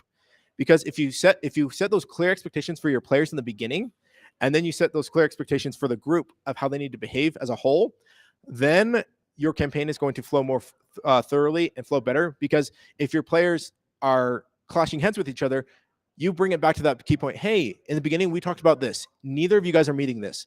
And you sometimes do end up in that awkward point of, hey, if you guys can't resolve this, then I do need you guys to leave my table. Or it can be that situation of, hey, let's sidebar this and let's talk later, because I want to make sure that your concerns are addressed and are real, because we aren't going to get along with everybody. I had a session where, or I've had sessions where I've not gotten along with the players or the DM at the table. And that was hard for me. And so I voiced them to my DM and said, hey, I am not happy with this. What can I do to help kind of get over this? And we talked about it and the solutions, and we came to a clear understanding, because the overall goal is to have fun, right? And so we want to make sure that that is what the key point we come back to. How do we make sure people have fun without getting too muddled up in that nitty gritty? Does that help out a little bit? Okay. Anybody in the chat too? Willing to help answer questions from there if there is any? Nothing yet. Cool. All right. Yeah. Do you have any recommendations on how detailed the notes to take? Too much detail is going to take forever to plan. Too little detail is not going to happen. For sure. How many details do you need to plan for a session? So currently, I like to do that table of contents, like whether it's for the whole campaign or whether it's for just a session. I have point A they need to go to, and the way they get there, and the way they encounter it, and then point B and the way they get there. But like if you're doing a dungeon crawl, for instance, you do want to have like the specifics of those kind of areas planned, like the general enemies, the idea of the trap, because it doesn't look good on you if you go in with being like, oh, what was that again? And you have to flip back through. A situation I encountered of this was I had my players, they had a couple towns, and they had a couple of quests in each of those towns. And they decided to go all the way down to the furthest town because that's the one that sounded interesting to them.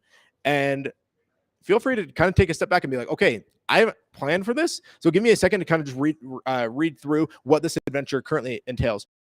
Or like what Michael talked about in being like, hey, we need to take a break because I don't have planned for this, and I want to make this the most for you guys as possible. That's a huge point. And your players do need to understand that, like, if they're going crazy and stepping out of line, then, excuse me, not stepping out of line. If they're going crazy and exploring the world more than what you have ready for, then they're going to be met with this expectation of they're running off the page. And then they run off the page and they're like, where's the rest of the book? Well, you ran off the page. You got to go back and let the story be written still. Does that help a little bit? Okay, Andy. Ooh, favorite works of fiction that I steal from. I have in my recent campaign I'm running, Sands of Icewind Dale.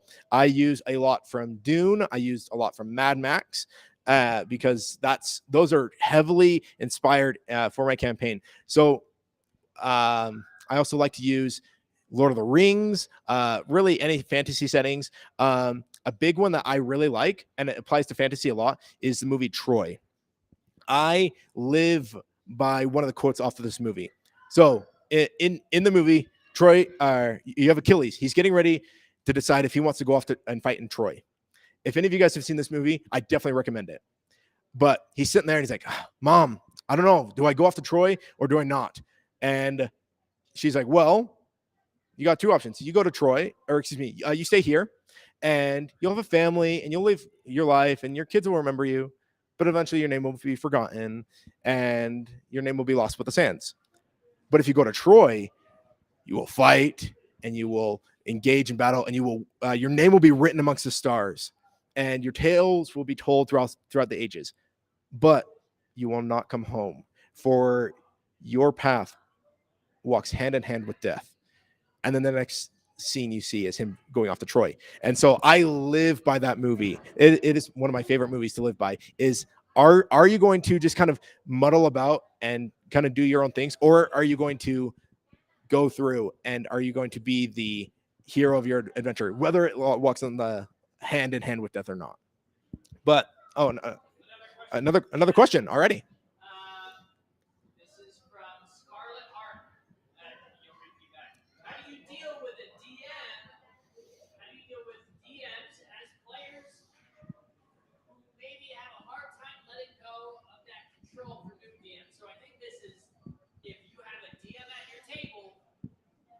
Who's now a player?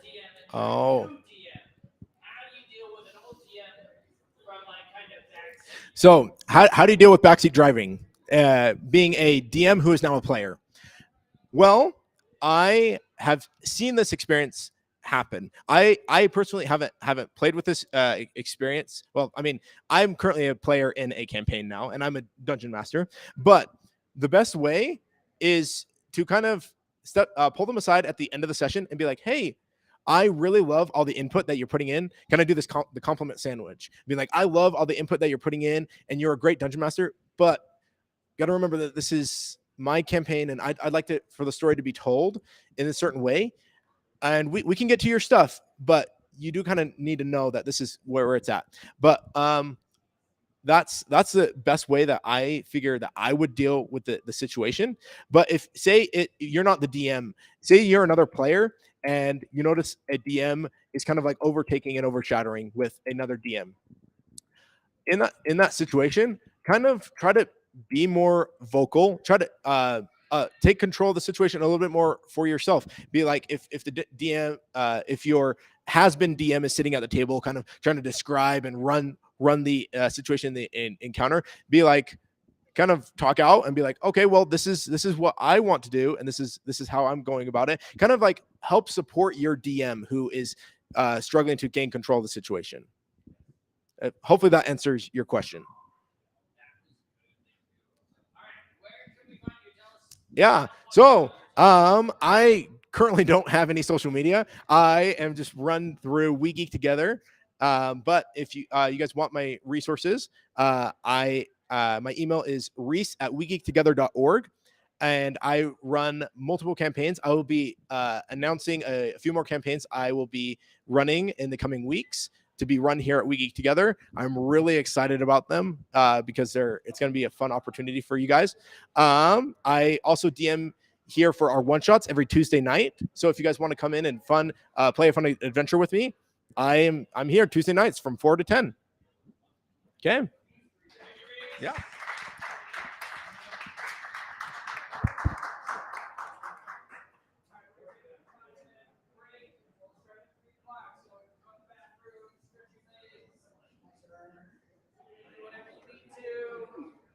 Also, you can always join in on the live stream if you are leaving.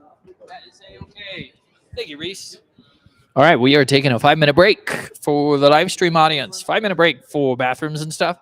While we're taking a break, I will definitely be talking about the Dead Wars, the biggest game of D&D ever played, happening May 3rd and 4th. You can register at wegeektogether.org and be part of D&D history. Boy, do we have some really exciting things going on for this. And the reason why we're live streaming today, and we've been live streaming a lot, is because we're practicing our media arm so we can live stream the Dead Wars. So you fighting at the Dead Wars, you'll be on our live stream that people across the world are going to be watching to see the biggest game of D&D. So that's pretty cool. Colton, come on up, man. Colton is our next speaker. He's going to be getting ready to be speaking. What are you speaking about, Colton? Dungeon Master Burnout. How, as a Dungeon Master, can you prevent being burnt out? This is a really good topic because I feel like it's a problem that happens to a lot of DMs, myself included. So Colton is going to get ready for that. You want a stool? Grab that stool over there.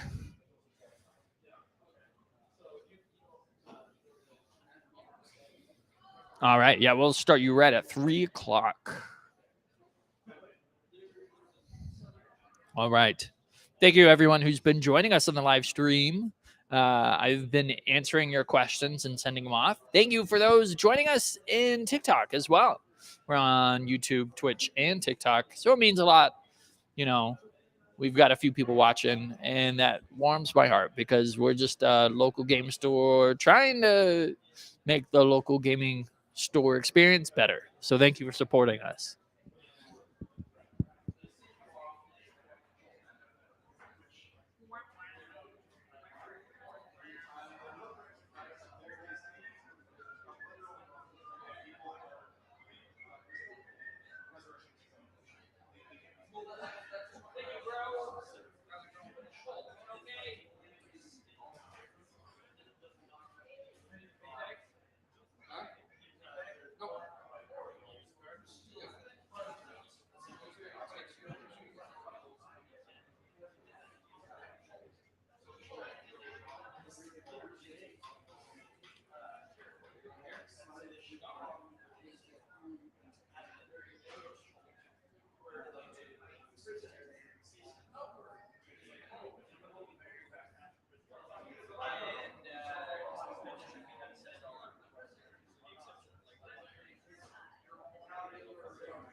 Okay, cool.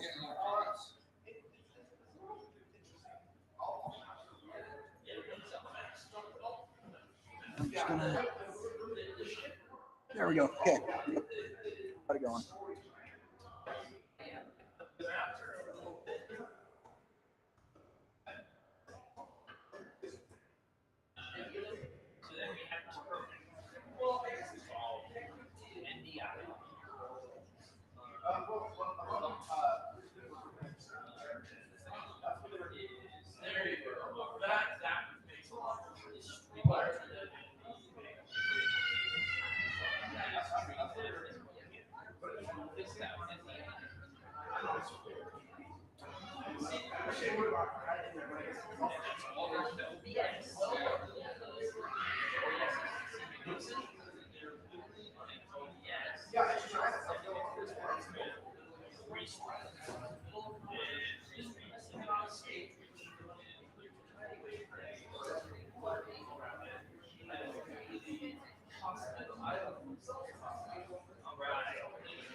All right, Colton. I'll give you a quick introduction, and then I'll hand it over to you. All right. So this is Colton. He is one of our paid dungeon masters. Arguably the dungeon master who's ran the most games, or at least been here the most. So Colton has ran the most games for the store. Also goes by the Warbeard Dungeon Master. We have his business card up at the front if you want to grab that and talk to Colton privately or book sessions privately. But today he is talking about Dungeon Master Burnout. So without further ado, thank you. Thank you, Andy. I am so glad to have been able to watch all of the other topics that have been discussed so far.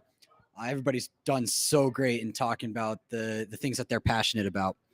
And so, as he said, my name is Colton, otherwise known as the Warbeard DM. And I'm here to talk about Dungeon Master Burnout. So first of all, a little bit of an introduction to me. I have been a Dungeon Master for about 6 years. No, that's not a long time compared to some others like Michael, but experience is experience. And Michael said, stop trying to make me seem old. But I've been DMing professionally for about a year now. And as far as burnout goes, I have given trainings in other professional workspaces about burnout and how to avoid it and how to recognize it. So first of all, I want this to be a little bit more interactive than we've seen so far. I want you guys to be participating and telling me what burnout is. So the first question, what is burnout?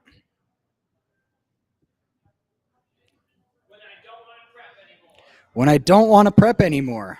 Okay, I saw a hand back here. Mental fatigue and depression.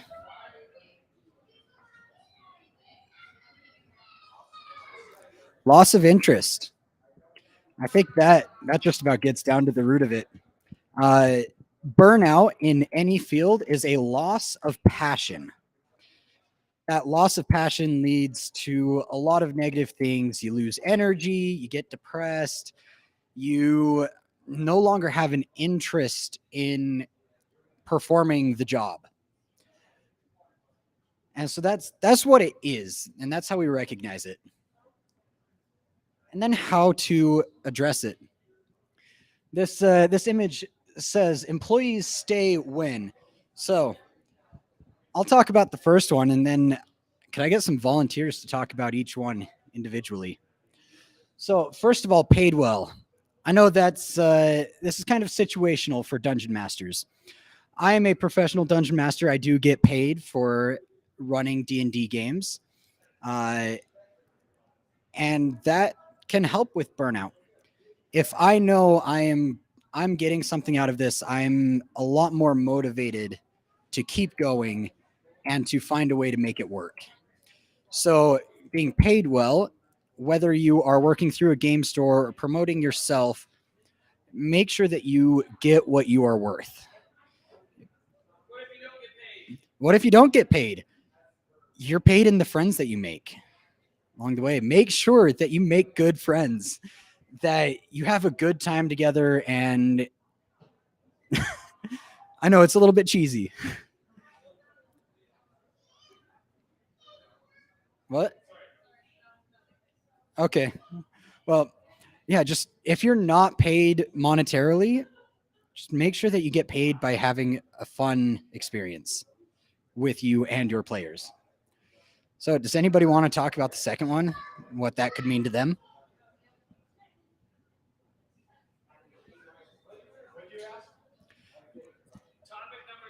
Topic number two.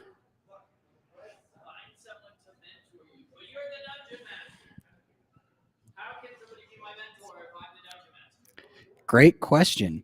I know a lot of people have mentioned different people on YouTube. That's one way. Find some creator that you look up to, that you enjoy their content, and just consume their content. That's one way to find a mentor. Talk to professional dungeon masters. We are very happy to help. Yes, we are.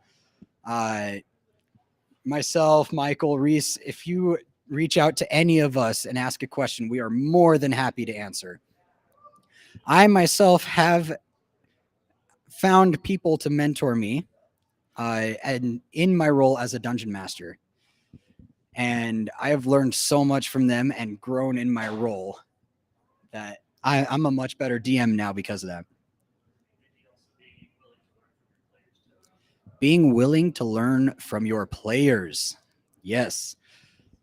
Nobody knows everything. And even if somebody's not a dungeon master, doesn't mean they don't know something.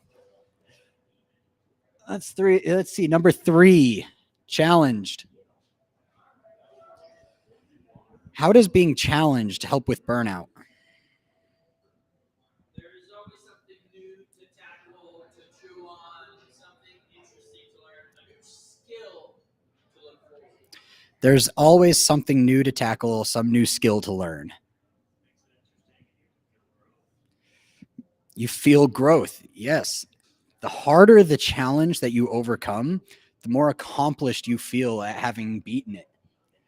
And that goes a lot to planning and preparing things like combat. Challenging your players, they then feel accomplished when they take down a big threat. So can you. By continuing to learn and grow your own skills, you can fight your own burnout.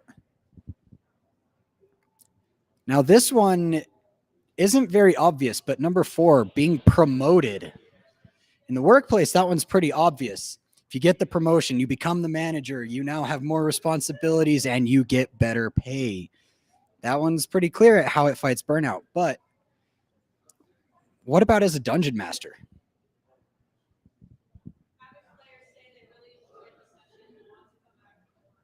Having players say they enjoyed the session and want to come back for more.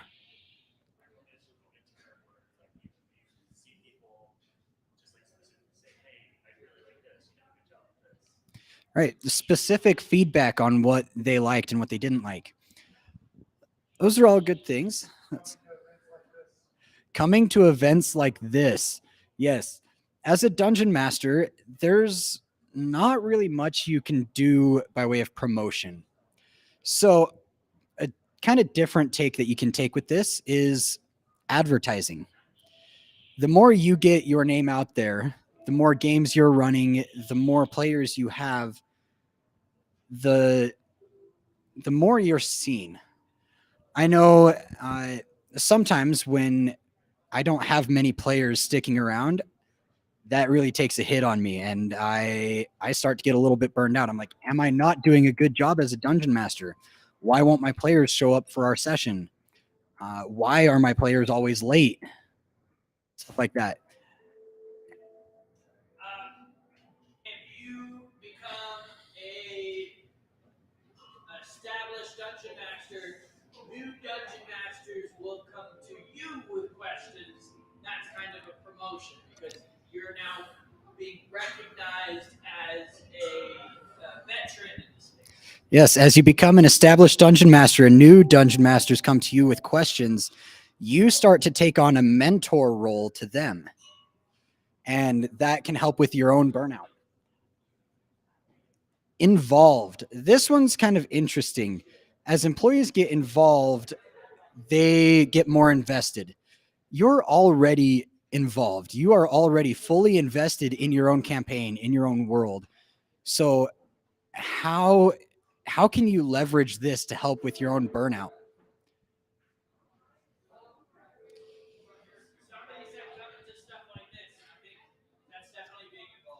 Oh yeah, getting involved in the community, getting involved in conventions.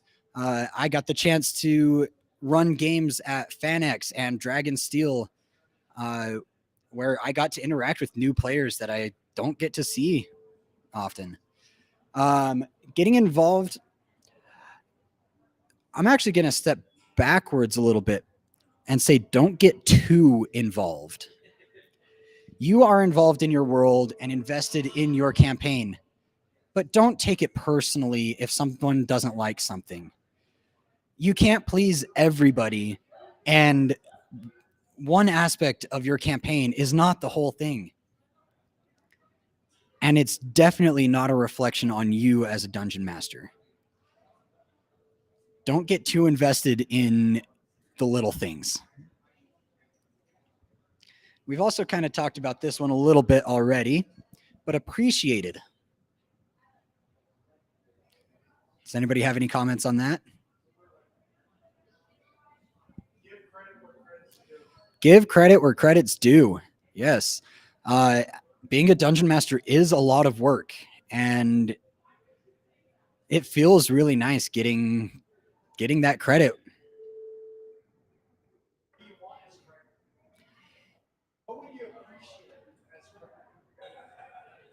What would you appreciate? What would you like as that credit?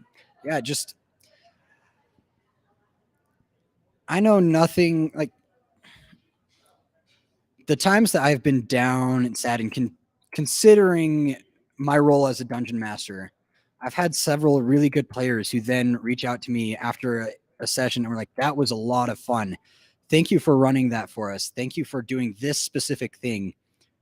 That was awesome. And that just completely changed my attitude. That reaffirmed to me, I am a good dungeon master. I know what I'm doing. My players are having fun. And on that note, I figure D&D is a role-playing game, right? So what if we do a little bit of role play right now?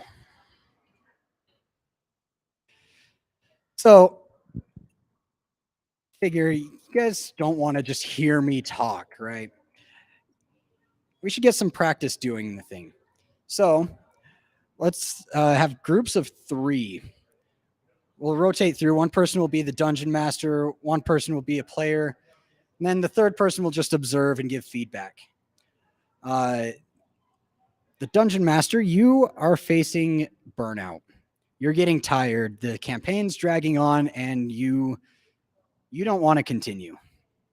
But you do want to continue. You want to have the energy to continue, but you don't. So you are going to use this. You are going to show some appreciation to your players and hope and pray that they show appreciation back. Example of this. Player does something really creative, really fun, has some fun role-playing. Say, well, Michael, thank you for your creative role play as Nug.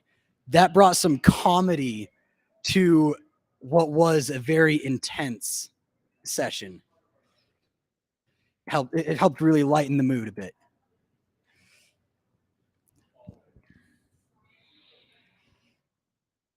So what do we think? Are you guys willing to role play this or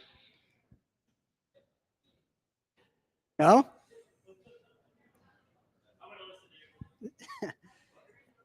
Okay, I guess everybody just wants to hear my voice keep rambling. Well, thank you. Somebody said it's the beard. Okay. Well, then, trusted. Moving on. How does being trusted help with DM burnout?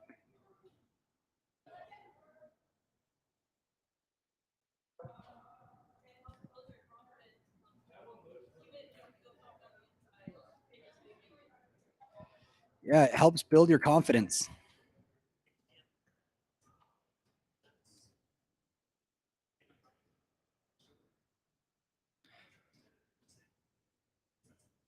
Right, nobody likes being micromanaged. So kind of like was mentioned earlier with Reese, having another dungeon master at the table, trying to take the reins from you, really puts a damper on things. it makes you feel like I don't really know what I'm doing. Do I really deserve to be here as a dungeon master? So being trusted really helps to prevent that.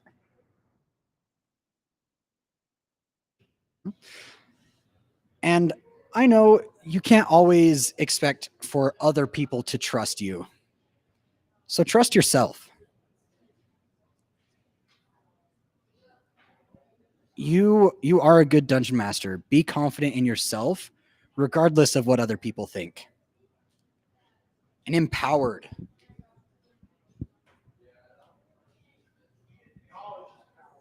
Knowledge is power, right? How does that help with burnout?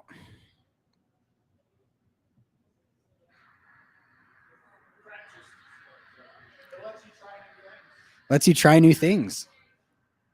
Or The more knowledge you have, the easier it is to prep, the easier it is for you to roll with things. Like you have a lot of experience, you're just going to be a better dungeon master. It'll be easier.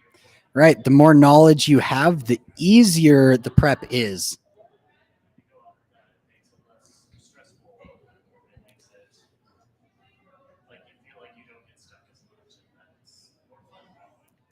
It definitely removes a lot of the stress. And you're not having fun when you're stressed. It helps you adapt, yeah. Being able to improv, you can't pull something from nothing. So the more you know, the more you have to pull from.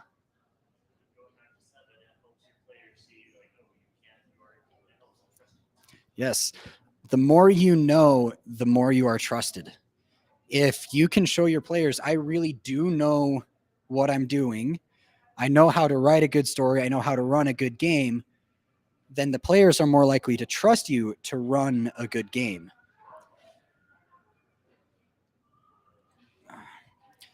Yeah, being empowered, the more you know the material, just it helps all around. I've had players try to walk all over me by using material that I didn't know. And they abused that, and they were like, well, you don't know that, so this is how it is. And then as soon as I go and look at the material and I realize that's not the way it is, if I had known that material, I can then stand my ground and say, hey, this is how this actually works. This is how it's going to run at my table. That may not be how you interpret that, but this is how I am going to run it because I know the material. I am empowered to make my decisions, and I know what I'm doing to make a good decision. And valued. I know at face value, this seems like valued and appreciated are one and the same, but they're actually quite different. Valued actually has more to do with respect. The article that I pulled this from talks about being valued as respecting things like boundaries, being respectful of them as a person and their needs. As you are playing, as you're running games, eventually you're going to run into a problem player. These problem players, they're a problem because they don't respect you. They try to abuse you as the dungeon master. They abuse the group as a whole by their crazy crap that they're trying to pull. And it just makes everything a lot less fun and a lot more stressful. And when you get a problem player, it's very easy to kind of get into that headspace of maybe I deserve this, but no, you don't. So as you respect your players, they should respect you more. So have a good session 0. Sit down with the players, set down the expectations, let them know I'm going to respect you, and I ask that you do the same to me.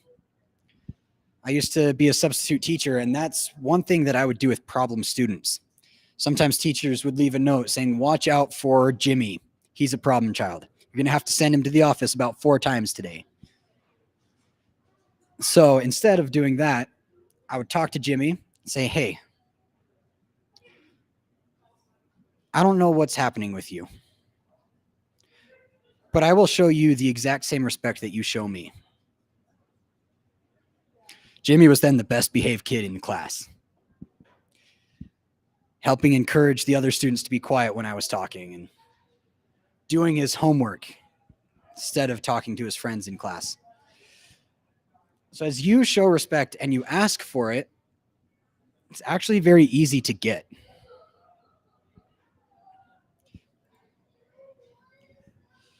And that's pretty much it. This is a quick advertisement for my campaign that I'm getting going. It's all about demons, and it's set in a world that doesn't believe in demons. If you're interested, you can contact me through my email, colton@wegeektogether. Otherwise, the rest of this time is open for Q&A.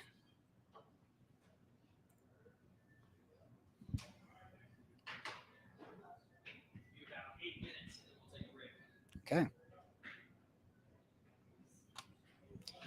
Yes.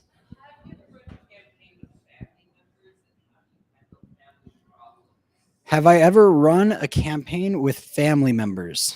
And how do you handle the potential problems that could come with that? I have not. See, none of my family are into D&D as much as I try to convince them, which I think is weird because especially my mom is really into fantasy, but she just won't try D&D. But how do you handle that? Once again, it goes back to being valued. If you have that conversation up front of, I know your family, but that doesn't just mean you can disrespect me. Having that communication, having that conversation, it all comes down to communication. I really struggle with adapting things that I've already had planned out months in advance. How do I adapt things that I spent tons of time writing about someday? For example, there was this one game I had where a player picked up this amulet. It was supposed to be they were supposed to sell it to this one person. So, and the amulet was supposed to corrupt them. And they didn't sell it to that one person, and I had no idea what to do with the person anyway. I've already wrote a story about, what this curse amulet does and how it works. Right. What do I do when my players go off script? It's basically what that boils down to. I will admit that does lean into burnout. You've planned an awesome story and your players put it to the side. They don't want anything to do with it. And that hurts. So my advice here is it might hurt a little bit. Let go. Plan a little bit closer. Reese, the presenter right before me, talked about session planning. And he said he likes to plan 2 to 4 sessions out. Because if you plan too far out, things like that's going to happen where your players aren't going to do what you expect. And then you now have 6 months of planning that you just have to throw out the window. And that is hard. So don't plan too far in advance and realize that your players are always going to go off script. You can't plan for every eventuality. So just prepare for that story to progress in a different way.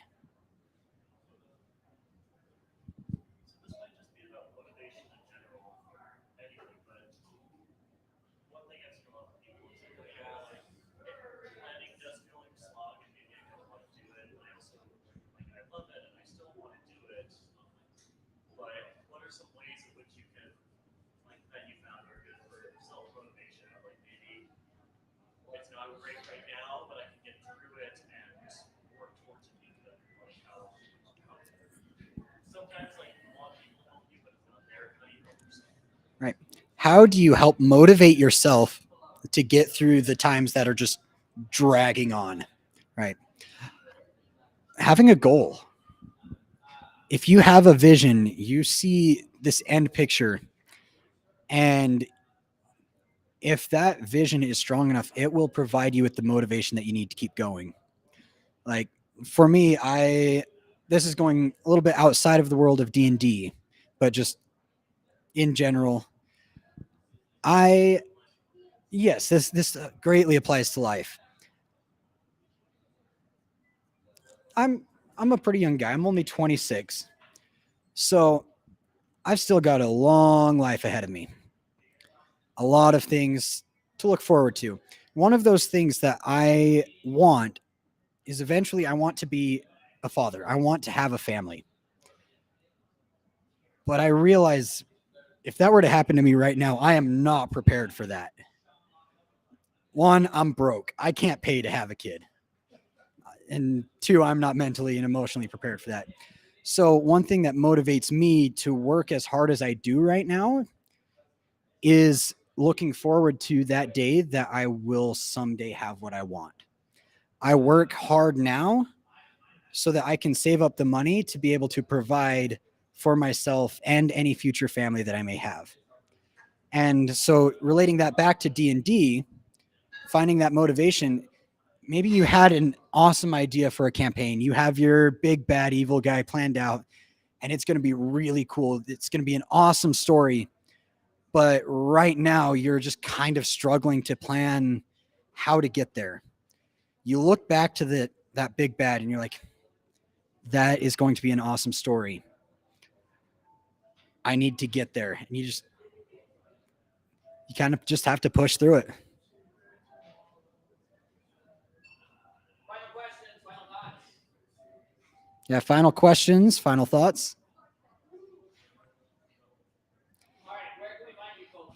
Great. You can find me here at the We Geek Together Tavern. I am here almost every day. You can also find me on TikTok and Instagram. Just search for the Warbeard DM. While I do have those socials, I am very similar to Michael in that I don't have anything up yet. So, yeah, that's pretty much it. Yeah.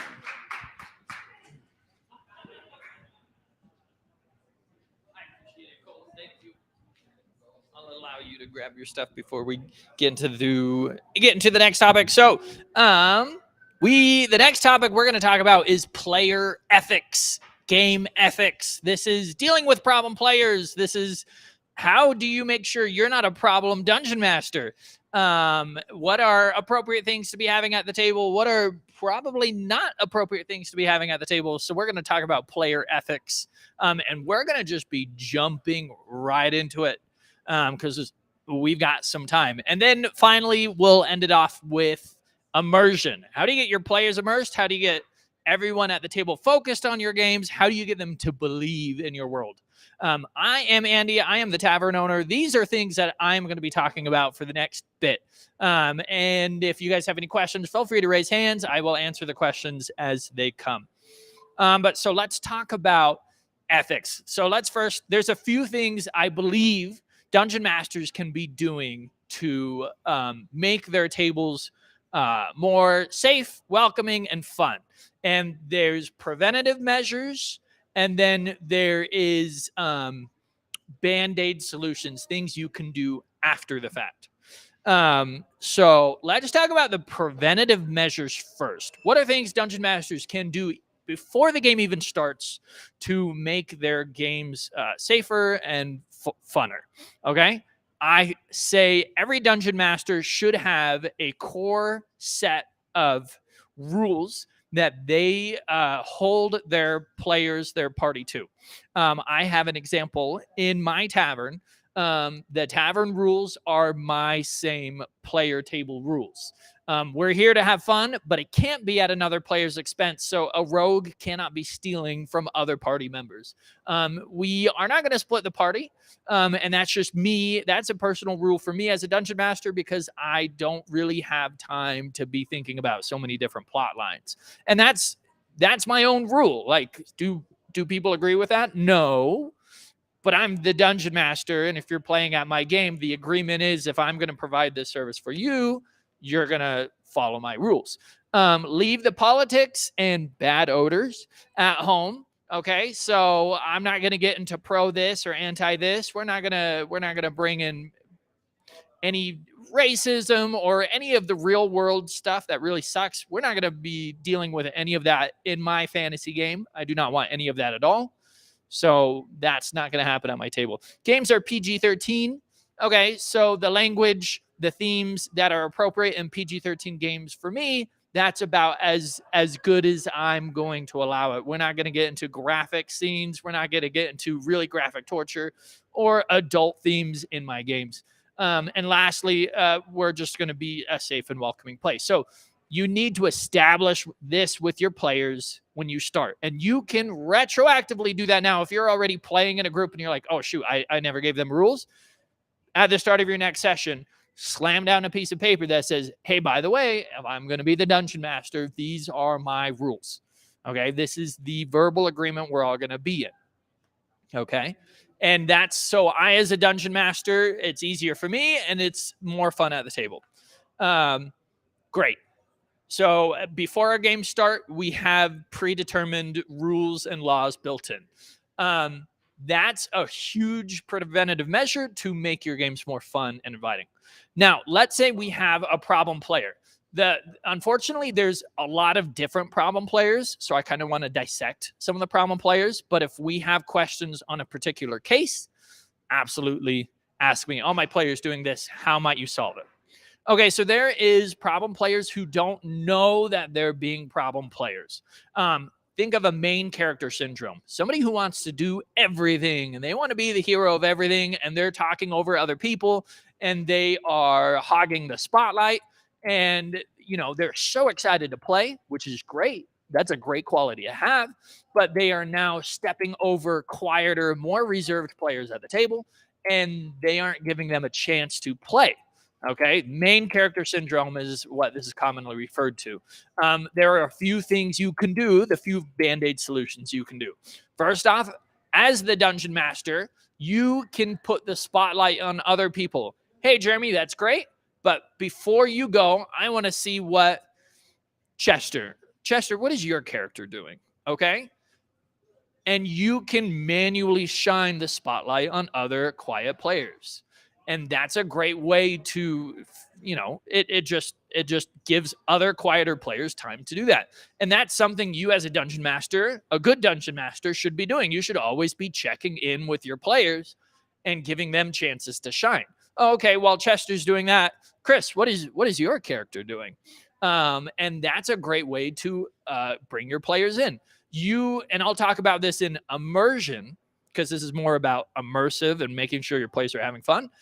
Versus this is more of safety, but being able to read your players' body language, are they paying attention to you? Are they looking at you, or are they on their phone? Are they scrolling? Are they just kind of stacking their dice and they're not really focused? Those are body language signs that you can be paying attention to see if your players feel comfortable at the table and also immersed. Are they having fun?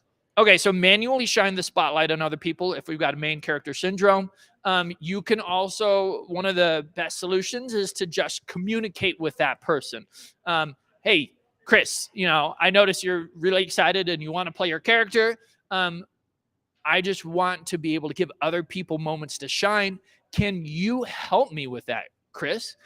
I've got some new players. I know you have some experience. Can you give them, can you tee them up? Can you give them the chance for their characters to shine?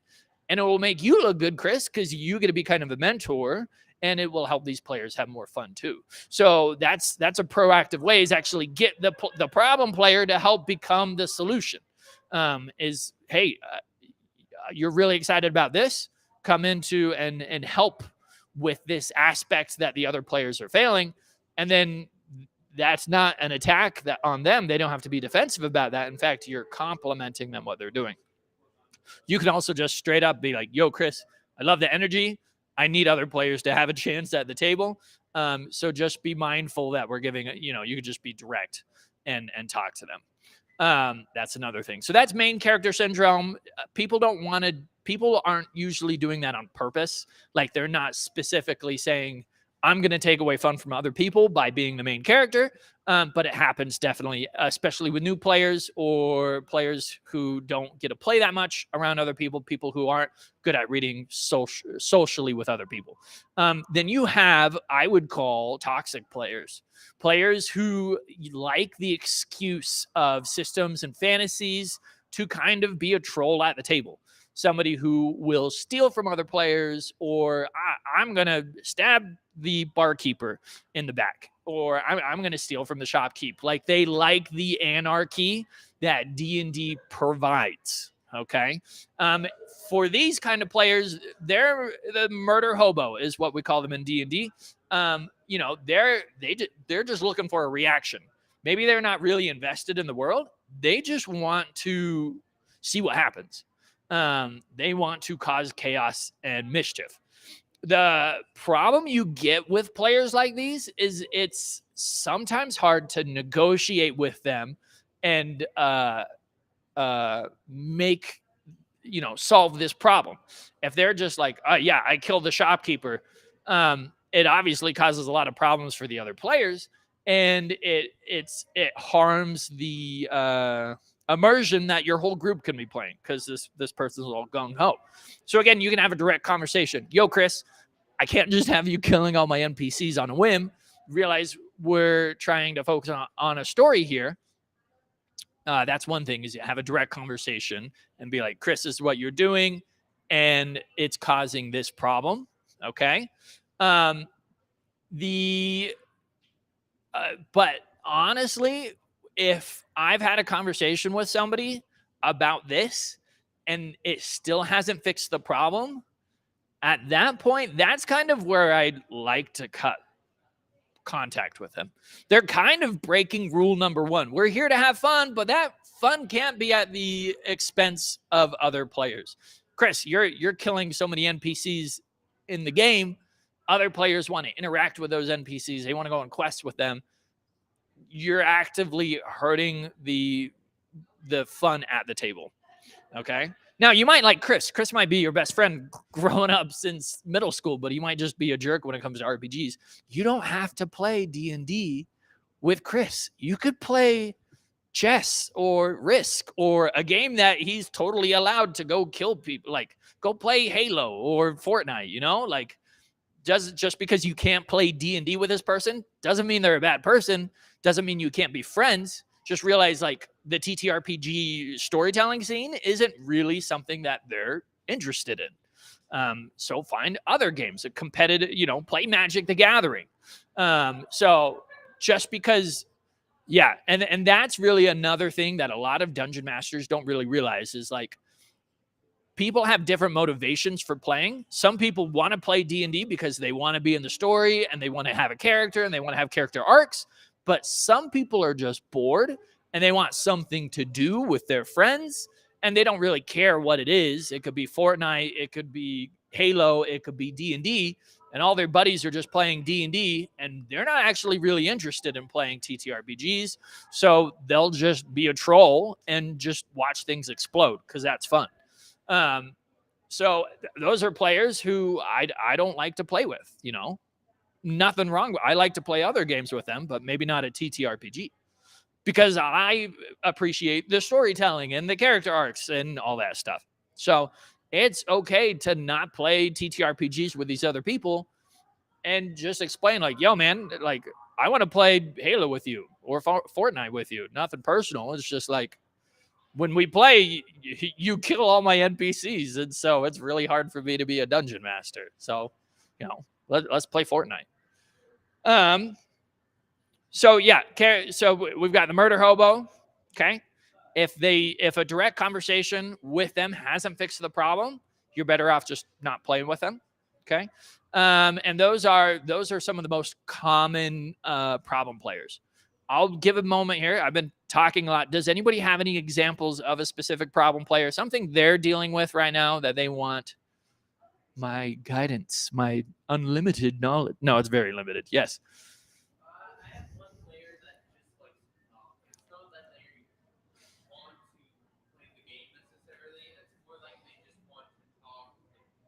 Yeah, they want to talk. Mm.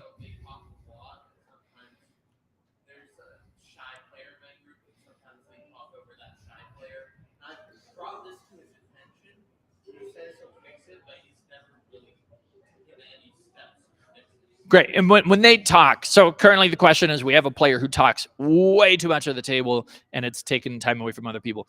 Are they talking in game, or are they talking to their buddies about like what happened last week, that kind of stuff? Okay, so they're role playing a lot, they're talking a lot, they're taking a lot of time, but it's definitely taking away from other people because they're demanding so much time and attention. Okay. So yeah, a few things to do. Okay. First off, manually shining the spotlight on other people is great. Yo, Chris, we're going to come back to this conversation.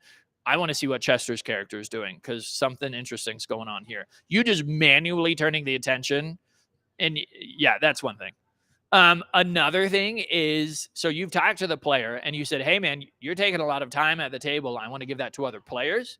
Okay. Try it again. But this time be like, hey man, your character's got a really interesting thing about them. Either their backstory, or, I don't know, find something interesting about it. Be like, yo man, I really like that your character does this. I need to get my shy players playing more. How can your character, how can you help me do that, man? Can we weave their backstory into your backstory? Can you take on a mentor role? And turn that player to helping coach these other players. Be like, yeah, man, you're a wizard and you're kind of taking over the father role of these characters. You're the paladin daddy. Let's turn that into giving them more time to talk. And the other players are going to really appreciate it. It's going to make you look awesome. And it's going to make the game a lot better. So those are the two things I've said. If you've had an honest conversation with them, try those two things. And then again, have a serious conversation. Because at the end of the day, if you have a player who is actively making the three other players at the table's experience worse, that's when you got to think about, all right, is it worth playing with them? Because he's having a good time, but three people are having less of a good time because of this person. And I'm not saying cut them out, but when it comes to I'm very picky with the people I play with at this point in my life. If I'm going to spend hours prepping, I want to have a good time, and I don't want issues with my players. So great question. Other questions? Any other problem players? You had an interesting dynamic because you said it was family, but anyway, question.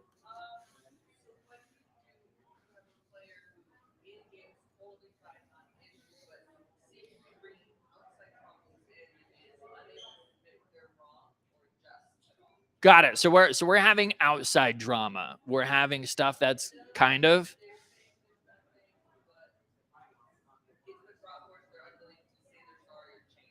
Got it. So there's tension at the table, maybe not because of anything their character is doing specifically in the world, but there's tension between other players. Great question. Okay. There are a few things to do about this. So first off, one thing that is nice to give players a chance before the session starts is what's called in show business, it's curtain call. So it's hey, we're going to be sitting down at the table at 5, but dice are going to start rolling at 5:20. Okay. And the idea of I want everybody in their seats at 5 o'clock, but then I want phones off and I want everything ready at 5:20. So if we give them some time to talk, okay, that breaks the ice for players, that allows them to get the mild chit chat out, you know, oh, how was your week? And also it might give them that time to work out those issues. If it's just, hey, we all sit down, boom, we're start playing now, whatever emotions, whatever things they were carrying from their day is going to immediately bleed into the table. But if we give like a 20-minute, 30-minute buffer before our game starts, it's just like, hey, let's chat. Let's just, you know, have some snacks. Let's just catch up with each other. That will definitely bring down any tensions that the table might be having right there. It might give them time to air those grievances, get those problems fixed, but it also will just relax the environment. So then, hey, now it's time to focus. We're going to start rolling. Now they can give their attention fully to the game because they've kind of dealt with a lot of their whatever there's going on. That's one of the solutions, kind of giving that buffer at the beginning. Interpersonal drama is a really tough thing to navigate in life. I'm definitely no psychologist, so I cannot give any, how do I deal with my two players that are getting divorced? Like, I can't give any advice on that. But the rules that we have at the table will provide a good guideline of like how I want my players to interact. And again, if we're here to have fun, but it can't be at another player's expense, if there is a player who is, again, in game, they're not doing anything wrong, but out of game, there's some drama with that player. Again, that's the time you got to ask yourself, like, is it worth playing with this person? Can I play another game with them? Is there something else I can do to still be friends, still have fun with them, but not hurt the experience for everyone? Okay. And that's what one of the hardest things about playing D&D is like you're balancing all this fun with all of these people. Like if I sit down and play a game of Magic with 3 other players, if somebody brings a really good deck and just blows us away, it's like, yeah, whatever, you know, that was a half-hour time, and maybe I didn't have fun because I got blown away, but that was it. But D&D is like, it's a 2 to 3 hour game, and we're meeting every week or every other week. That's like 10 hours a month, or, you know, 50 hours a year. Like that's a time commitment. And so like, I give you permission as dungeon masters to not put up with crappy players, to not put up with drama at the table, because you're going to put in so much work and you're going to spend a lot of time playing with these people. If it's drama and if it's not fun, like, it's not worth it. And there's so many people who want to play D&D. There's so many players who want to play D&D. I see it because so many people walk into my store asking, can I play D&D with? And there's genuinely good people who it would be a blast to play D&D with. And so if you're like, man, I want to get my D&D fix, but my current group isn't doing it for me, like there's hope for you. There's great people out there who want to play, who can match your energy, match your vibe, match your ethics. That is possible. Don't feel like you're trapped in your friend group. Absolutely not. You can find other things to play with them for sure. Great question though. Great question. Yes. Okay. Rule lawyers. Okay.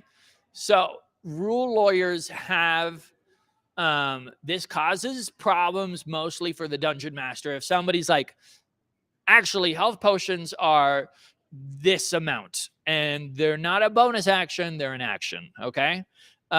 This undermines a few things. This undermines your authority at the table as a dungeon master. It doesn't feel good when players are always correcting you, it slows down the game when you're like, well, no, I'm actually pretty sure. And then you got to look up rulings and that kind of stuff. And you're not focused on the story. You're focused on nitpicking stuff. Okay. So if I have a rules lawyer, okay, I will definitely pull them aside and I'll have a conversation. I'll be like, hey, like, I appreciate that you know the rules in cases better than me.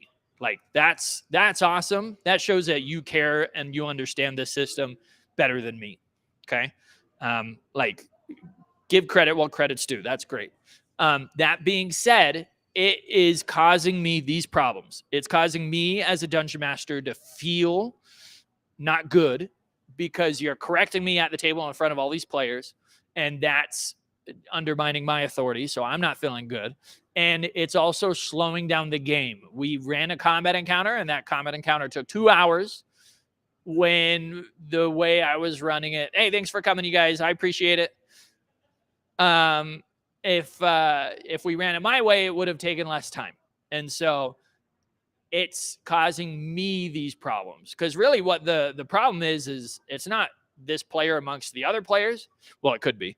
But generally the rules lawyer is checking the dungeon master. So you can just be honest and be like, hey, this is what it's doing to me. And usually their motivation isn't to hurt you or the dungeon master. Usually they're just excited about the system and they want things to be run correctly. People really care about, no, this needs to be correct because this is the rules of the system and this is how things are run. So first off, have the conversation. This is how it's affecting me. And then second off, turn them again, offer them to be the solution. Okay, you obviously know some things better about the system than me. Now, I am the dungeon master. I am the god of this realm. Whatever I say goes. However, I am totally down with working with you and making sure that we're doing some things right. Like, if combat rules are really important to you and we make sure we get the actions, like, I recognize that. I understand that. Can you help me get better with that stuff? And can you help me on the side? In game, can you not interrupt me because I want this to go? But then can you write this stuff down, approach me after the session, and help coach me to be better? That is a great way, because it still gives them the outlet to be correct and it gives them that chance. But at the same time, it's not going to undermine your authority at the table and it's not going to bog the game down.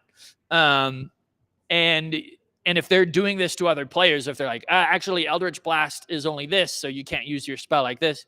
Again, have that same conversation. Like, hey, man, like, I really appreciate that you're trying to help this player, but they're brand new. And so let me as the dungeon master do that instructing.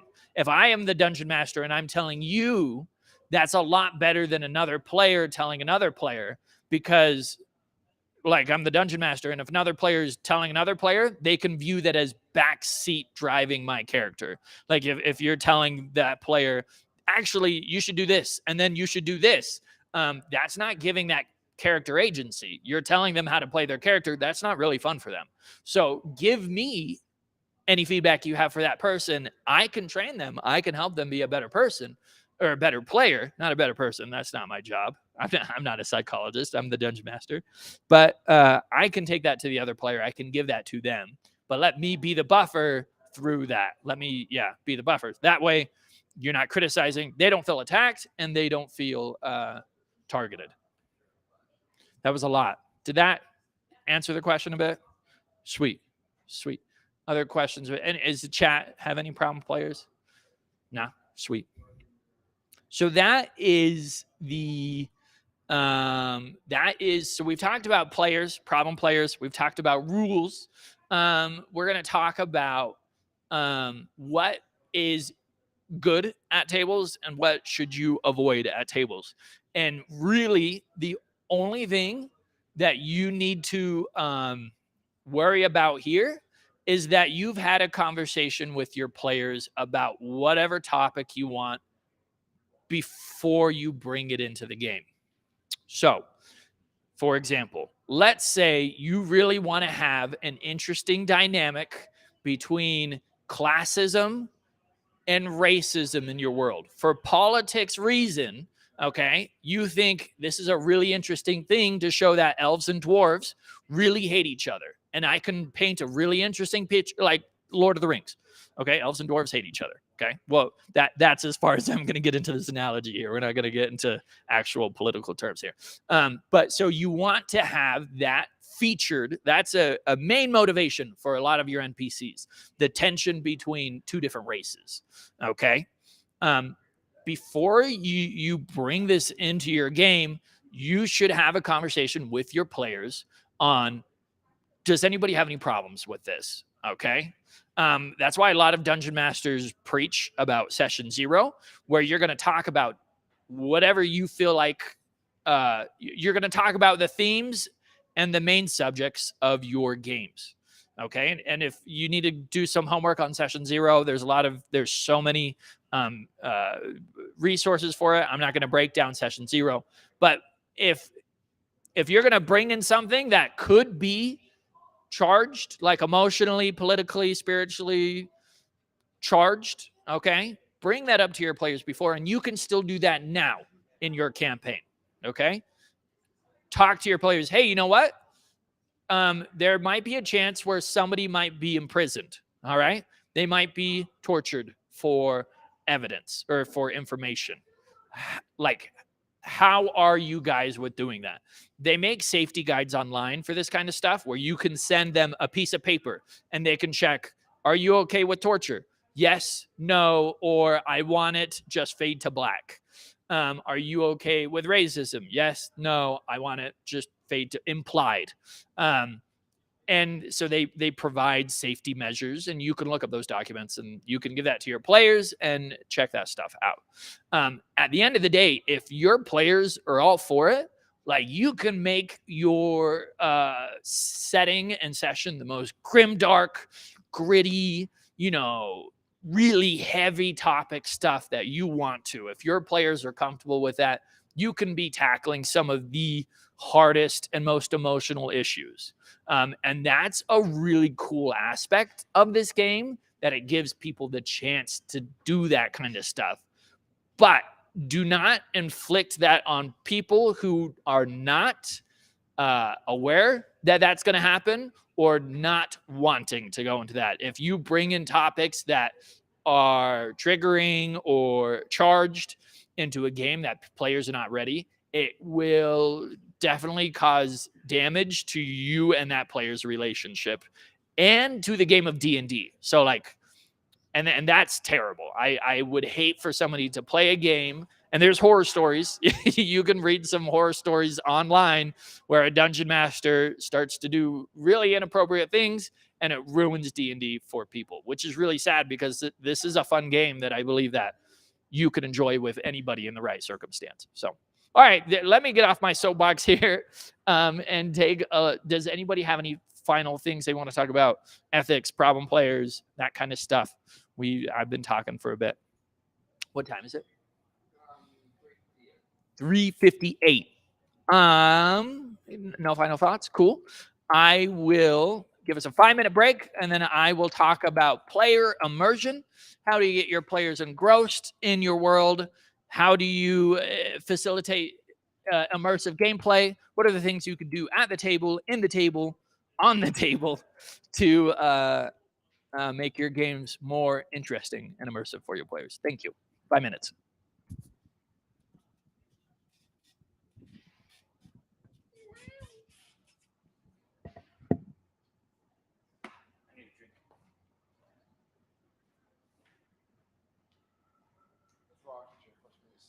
Dude, I love this rocking chair.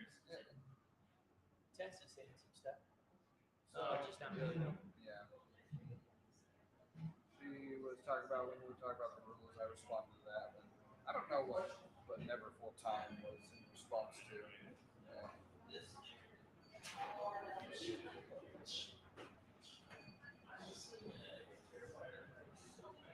Oh, I appreciate that. Thank you. For looking at me again. I feel it. Slowly watch those.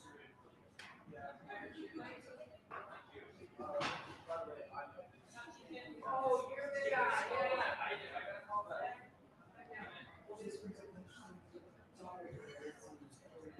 Right. We're gonna have the videos up here for you.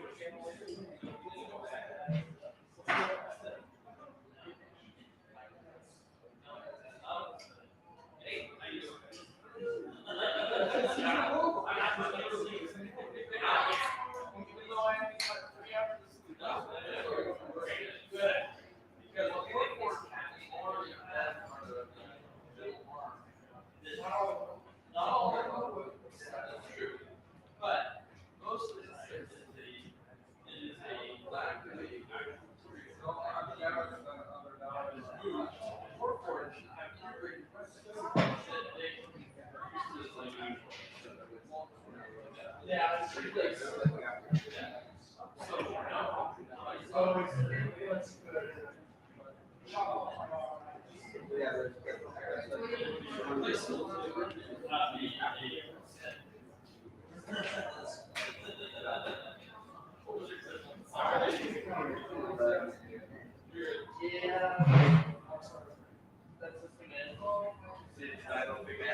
I've been tearing my stuff up.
Oh, dang.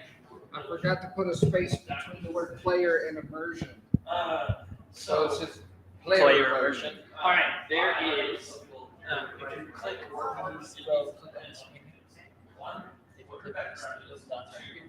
yeah, you can change the player ethics to player immersion. Immersion starts with an E. Yes, it does, Andrew.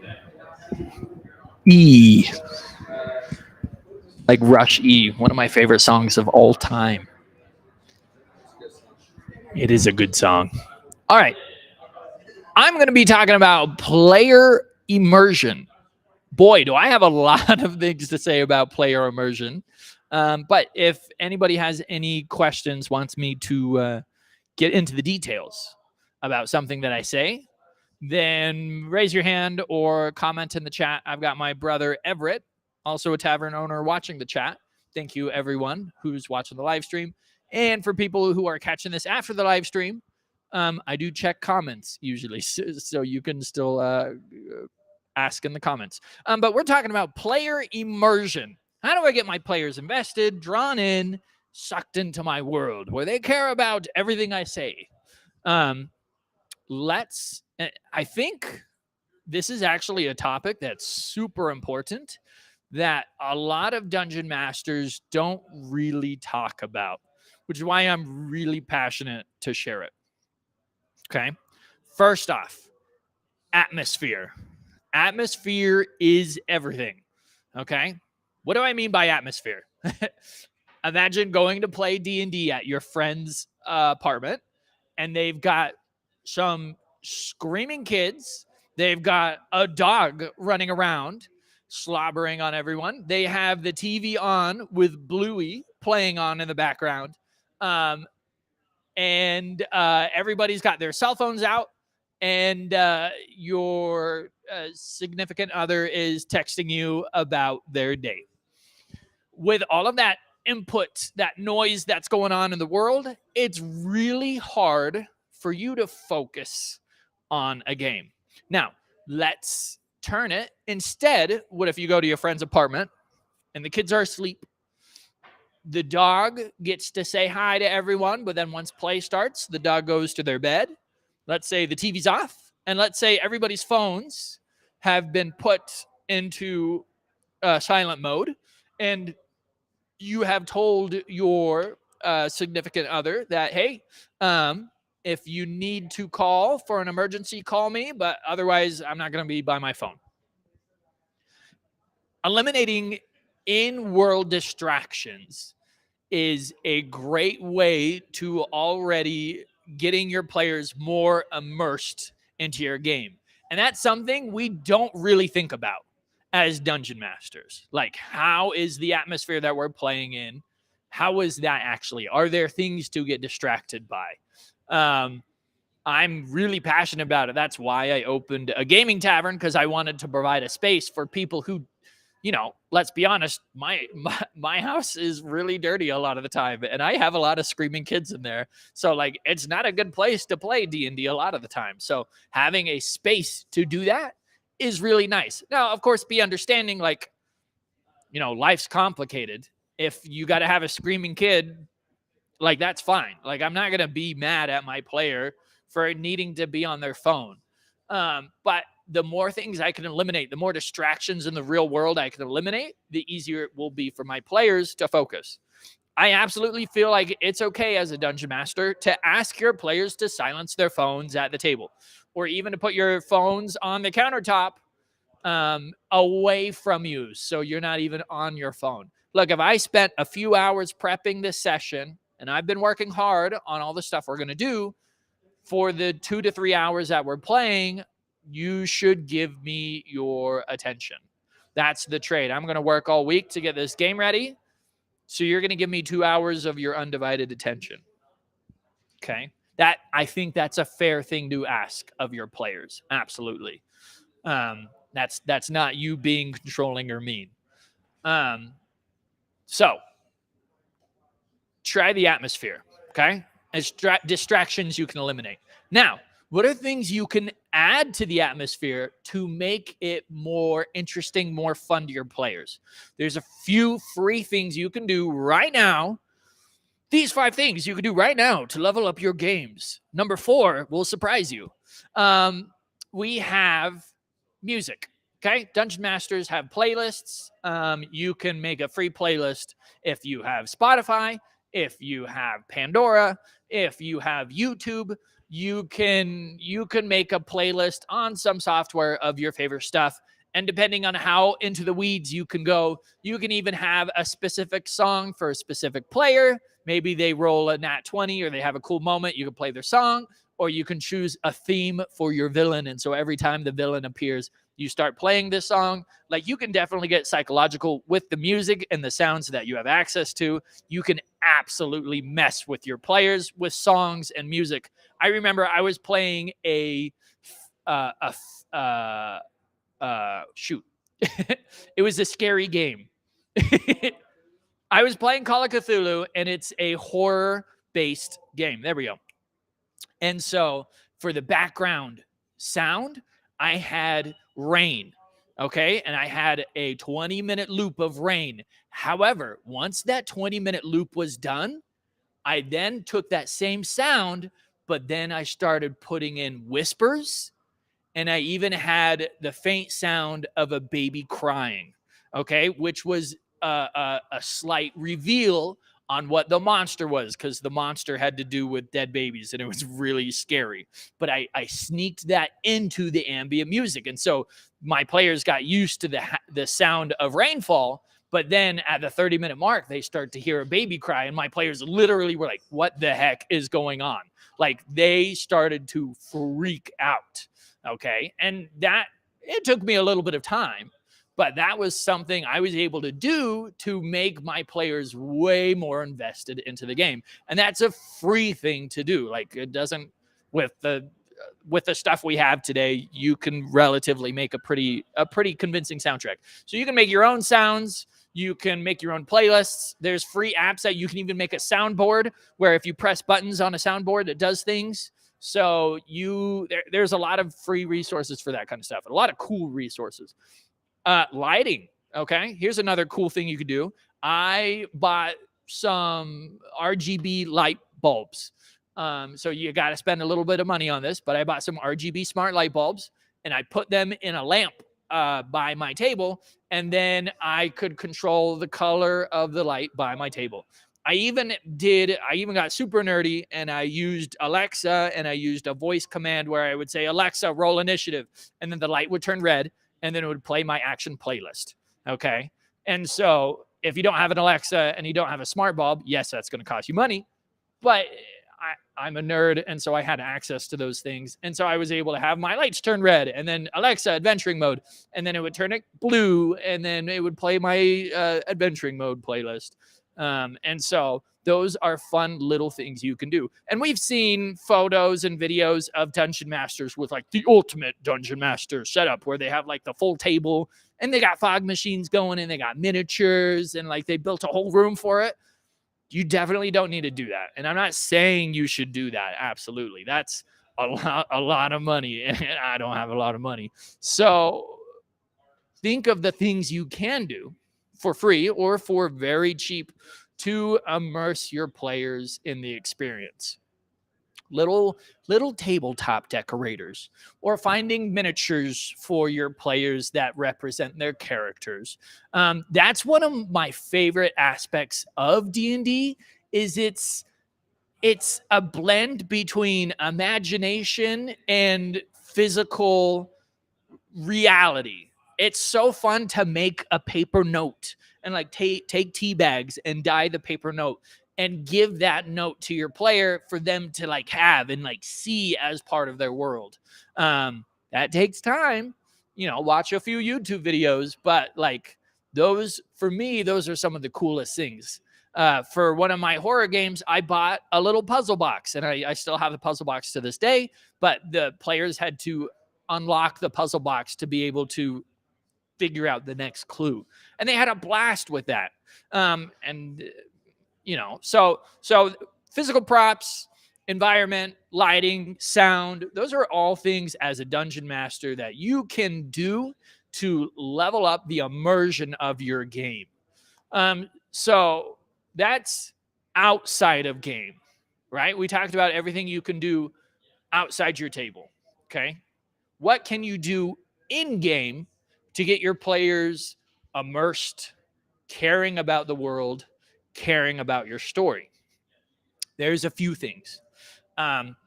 Show that you care about your story and about your world. So, for example, a player comes up to me and they're like, oh, hey, what's this guard's name? We're going to go talk to this guard. What's this guard name? And if I just say, I don't know, I guess his name's Timmy. Okay. That breaks the immersion of your world. Okay. Because you just admitted to your player that guard didn't have a name. You admitted that for a moment that this is fake. Okay. And that's a pretty human thing to do. Okay. So instead, what you do is you say, hey, you know what? I've got that in my notes. And you flip through your binder and then you point to a random page and you're like, so that guard is Timothy. Okay. Realize I gave him the exact same information, but how I delivered it made it the player feel like, oh no, that guard has a name. And then if they say, what's that guard's family? Like, does he have a last name? Say, yes, I have that. That is in my notes. And then try to either generate it on the spot, or you say, you know what? I have it in my notes, in my world notes. I don't have it right here in my Dungeon Master notes. I can absolutely get that to you next session. The idea is, as a Dungeon Master, you should, yes, we're human, but for a moment, you shouldn't the less you let your players look behind the curtain, the better. The less you admit to the players that this is not real, the more it gives them a chance to do that kind of stuff. If your player believes that they can walk into a random bookstore and they can grab a book off the shelf and they can find the author of that book, that's an amazing experience for players to be able to do that. And for you, it is smoke and mirrors. You don't have to actually generate all that. You can lie about it and then make sure you take notes as you're lying. So suddenly it's not lies, it's official. So don't let your players see behind the curtain. That's one way. Another way to get your players immersed in caring about your game is to chase them up a tree, literally. Okay. Now, some players call this railroading, and people are like, we don't like railroading DMs. But really what it is they don't like agency being taken away. That's bad railroading. So if you say, hey, it's the one ring, the one golden ring to rule them all, and you say you got to destroy it in the mountain, and your players are like, what if instead of destroying it in the mountain, we take it to a dragon and we have a dragon melt it down, because we know dragons can breathe really hot fire. And if you say, nope, it's got to be the mountain, that's the only way to do it, that's railroading, and that's what players don't like. But if you're like, actually, that sounds really cool, good luck finding a dragon, and then you turn your quest into hunting down the dragon to destroy the one ring. Okay, that's not railroading. But the quest, remember, the quest is to destroy the one ring. Okay, so chase your players up a tree. Have that ring locked to a player, and it drains their HP every day. Every single day, your HP goes down by 5. Every single day, the evil wizard's tower is growing bigger. Like, physically, his tower is growing bigger. Keep on reminding your players why the problem is a problem. Have it literally affect your players. Like, if your players are like, oh yeah, we're going to do shopping, and then we're going to go and harass old ladies. Like, have the villain show up and burn down all the old ladies' houses. Like, the villain should be a bad person. They're going to do bad things. And eventually, like, it will cross paths with the players. Okay. If your players are just doing whatever they want to, as players sometimes do, have the villain show up and just ruin whatever the players are doing. Chase them up a tree. Then they can't ignore the villain. They have to engage with it, because, well, there's no more shopkeepers in town because the villain has taken all the shopkeepers and turned them into slaves. Literally, the Frodo had to go on the quest. He never wanted to go on that adventure. He wanted to give the ring away. Frodo, you're literally the only person who can carry it. Nobody else, everybody's going to be tempted by it, and this ring has to be destroyed, or all of the hobbits are going to become slaves. Like, he had no choice. He had to go do that. So that's another way to immerse your players, to get them caring about your world. You chase them up a tree. There's one of my favorite dungeon masters. He says, okay, that's fine. And then orcs attack. So, like, if your players are like kind of getting stuck in a situation, let's say they're in a library, they're doing something, and it's kind of, you feel like it's boring. All right. Because you can take a temperature of your players. You can see what they're doing, and you can see, are my players really having fun right now? Or are they just kind of like, kind of bored, or they can't figure out this puzzle, or they're stuck with this library, or they're stuck in a rut. Okay. How do I re-engage my players? Great. Cool. While you're in the library and you guys have been searching for this tome for ages, suddenly these ancient mages show up and just start burning down all the books. And one of the mages grabs a book off the shelf and starts running away. Well, okay, that's really interesting. And your players are going to want to kill all those mages and then find that book that player or that wizard got. And then, oh, cool. Now they have the piece of information that they need. So feel free to just throw in encounters to jumpstart the energy at the table to make things a lot more interesting. Now they should be quick. They should be, dramatic, quick, to then get the players back on track. But if you've had kind of a slugfest and you can feel the energies down at the table, throw an enemy at them and force that progression of that story. Oh, around the enemy was a necklace. And the necklace is a sending stone. And as soon as you pick it up, the villain taunts you and says, I have your loved wife hostage in my tower. Okay? Like, boom. You just kickstarted the story again. You just re-engage those players. All right. So that's immersion. We talked about out of the table. We talked in the table. I'll now open it up to people. Do we have any things that we're doing in our campaign that we're trying to get our players to care about? Do we have any things we want to talk about? Any thoughts? Any questions? Yes, question over here.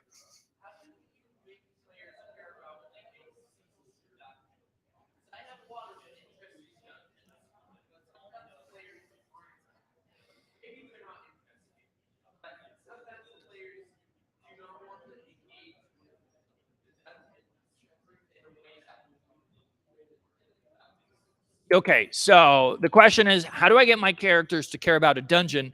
Which is more specifically, how do I get my characters to care about a location and interact with that location? So let me ask real quick, are you having a problem where the characters are like using stealth and like not engaging with the dungeon? Like they're just kind of like, they're not fighting any of the monsters. They're not looking for loot. They're just kind of like getting past it. Like let's dive into it a bit more.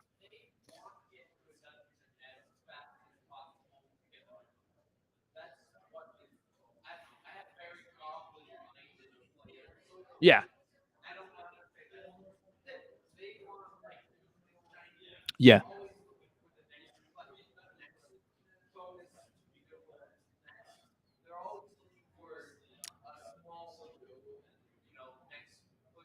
Uh-huh. It's an obstacle. Yeah, it's an obstacle and it's a farm. So you're kind of dealing with like some speed runners. They're just kind of optimizing. They're like, look, we just want to get to the end boss. We want to kill the end boss, and we want to get the treasure.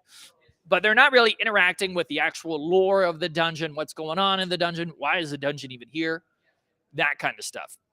So a few problems. Okay, first off, if your players are the players who want to be speed running and optimizing, okay, you can absolutely lean into that.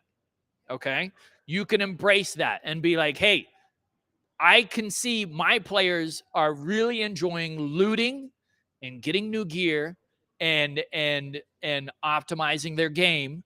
So maybe I can make my game more about that. Okay.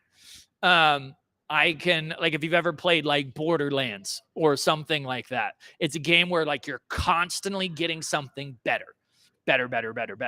And you can even tie it into their characters. Okay. Every time your monk defeats a dungeon, at the end of the dungeon is a new technique that their monk can learn.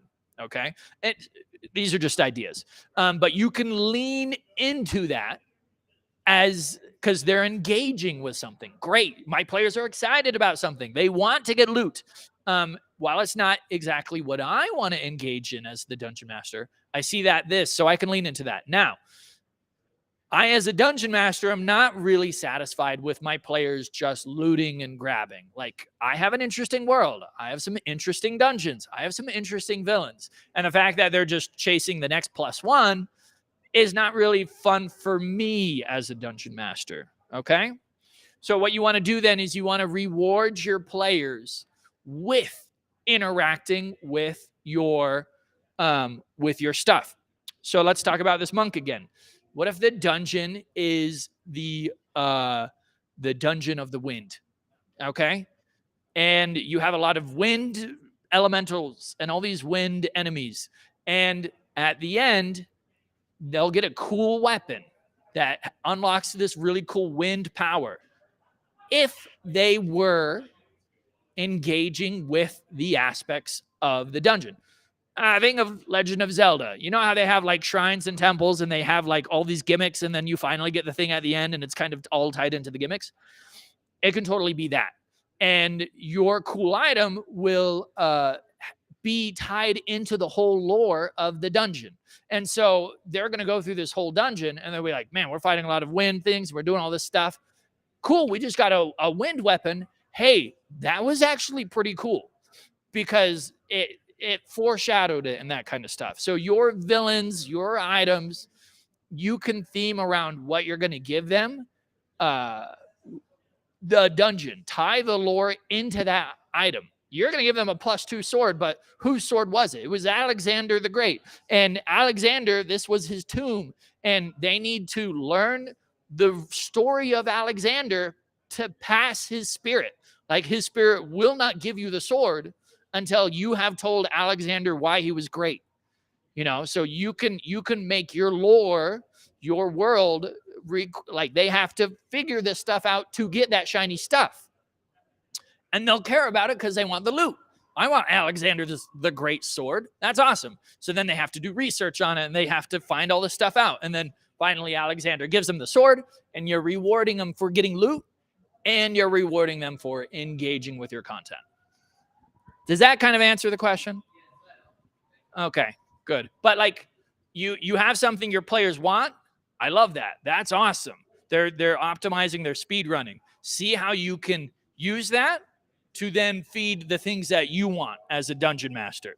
Because what happens is a lot of dungeon masters see, man, my players aren't doing X and I want them to do X. They're doing Y instead, and I don't want them to do Y. So how do I do Y? It should be like, wow, my players like Y. I should give them more Y. And I should take the thing that I want and see how I can fit that into what they want. Because you're hurting cats. You know, they're crazy. They want to do what they want, and it might not match with what you want. So try to figure out how to get your thing to match with what they want. That'll be way more successful than trying to change all of their minds and get them there. There's a lot of DMs who are like, I want my players to role play more. I want them to engage. You know, I want to be like Critical Role, but like my players don't care about that stuff. They just want to fight monsters. Well, what if you make your monsters role-playing monsters? Okay, they will still play with them, but the monsters are going to taunt them, and the only way to beat them is to be like outthink them. So yeah. Other questions? Sorry, I talked a lot there. Immersion. I feel immersed. Thank you for letting me talk. Anything from the chat? No questions. That's okay. And yeah, any other final questions about immersion? I think I've talked a bit about it, but I could talk a lot about immersion. There's other things to say. It's 4:30? All right. Let me leave you with one final piece that's crucially important, I think, to having your players be immersed. And I hinted about it with what I was saying here. At the end of the day, every player who sits down at your table is selfish because we're all humans and we're all selfish. Okay. So I'm sitting down at this table because I want to have a hero. Like I want to feel like a hero. That's why I'm sitting down. And Joe's sitting down at the table because Joe wants to have fun with his friends because all week he works really hard and then he goes home to a really toxic relationship. And so this is his only chance to escape.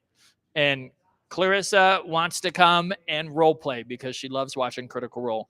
Every person comes to their table with their own selfish wants. Okay. And if you as the dungeon master can identify what players want selfishly, like what what makes them interested in sitting down and playing with them. And if you can reward them for that in their own way, they will absolutely engage with your stuff a lot more, versus if you are not feeding what they selfishly want, that's when they're not interested. Okay, so identify what your players want, and sometimes we don't even know what it is. Like that's kind of like a subconscious question, like what does Andrew want, And so I'm you don't have to be a psychologist, but maybe talk to your players and say, hey man, why do you want to play? Some people will be honest and they'll be like, yeah man, I just want to hang out, I want to go on adventures. Some people won't be honest, but if you can find out what they want and you can cater to that, they will be a lot more engaged in what you're doing. All right. Oh, we got a question.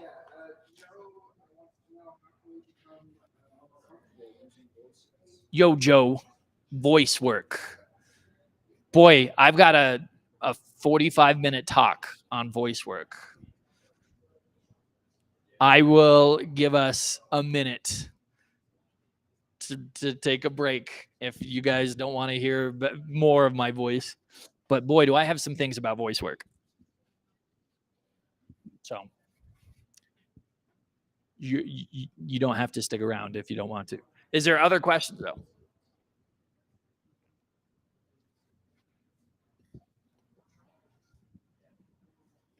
You guys are just getting unfiltered Andy today. I'm sorry. You also have permission to leave, so you don't have to stick around forever. All right, Joe. Give me I need a sticky note. Is there a sticky note over there? Can I get a sticky note? Yes, and a pencil. I'm gonna get my words down here because I've done quite a bit of research on voice work. Not to be a voice actor, but to be a better dungeon master.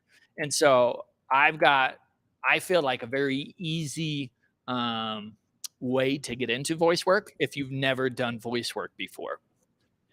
Okay, but I gotta write these down here just so I can remember them all.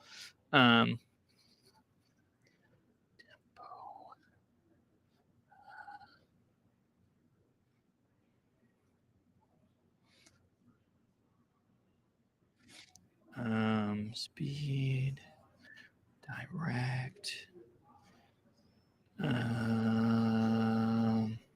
Okay, so there are a lot of things that go into voice work.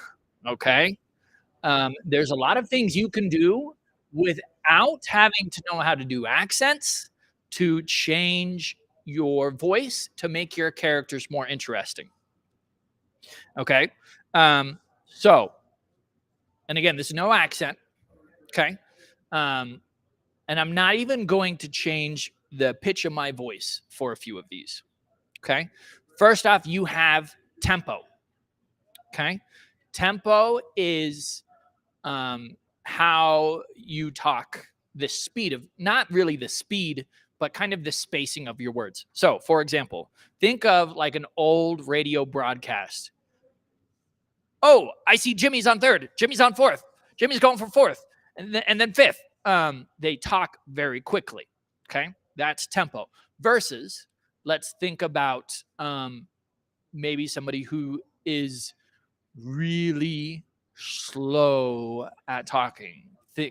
Uncle Iroh talks slow, but I'm thinking more of like the sloths from like that one show about the bunny and the fox. So your tempo, how you talk, like already I'm talking to somebody who's sleepy or somebody like an ent. Okay. Your tempo, someone who talks directly to the person and gets to the point with their words. Staccato is high energy versus low energy of just how they talk. So that's one thing. How somebody is direction, can they get to the point? Okay, here's another thing. Hey, did you see the person who just ran by here? Yes, I saw an elf run south. Hey, did you see a person run past here? Yeah, man. In fact, aren't we all just running? At the end of the day, we're all just running away from our lives, right? So, are we running? Like right there. Again, I didn't change my voice at all, but that gave us a very different texture of the people. So, we've got tempo and we've got their directness. Okay. Changing those two things already gives you a wealth of different characters. If I talk really slow and I am also meandering and never getting to the point, and I just keep on going on and on with my words, that's a very slow and indirect person. I can also be slow and direct. Yes, I saw him go south. Okay, that's slow and direct. Or I could be quick and want to talk all day. Hey, how you doing? It's great. By the way, let's shake hands. Okay, yes, you were looking for an elf. Well, I know a few elves. That's quick and indirect. Yes, I saw an elf go south. That's, already we've got 4 different characters with 0 voices. Okay. Then we have nasally and breathy. Okay, so you can talk up here in your nose, and that gives you some ideas of maybe like a bookworm. Excuse me, I have been reading in the library, and that right there was a nasally and indirect. Okay, well, actually, according to my research, I have been doing a lot of studying on elves, and so elves don't really walk or run; they actually float. So that's nasally. And then breathy is where you're talking really low down here in the diaphragm.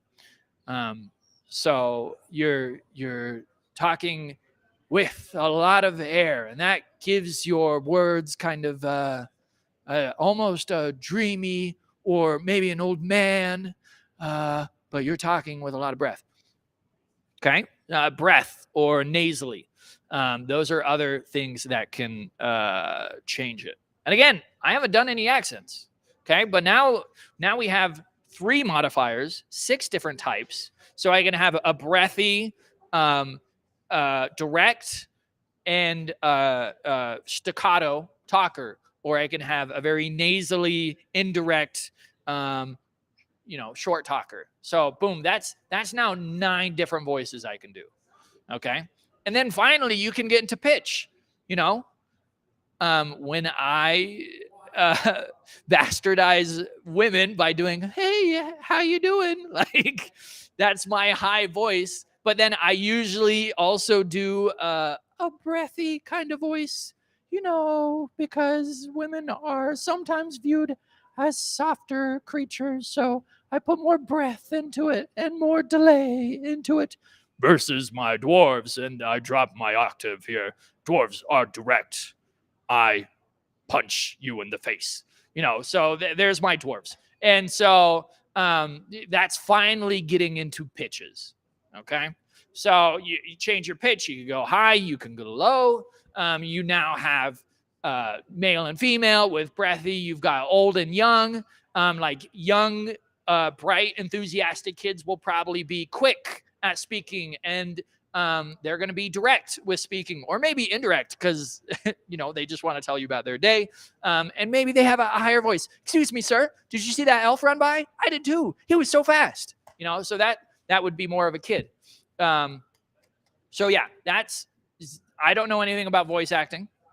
I don't know how to do any accents. People are like, oh, that's Scottish, and I'm like, I can't tell.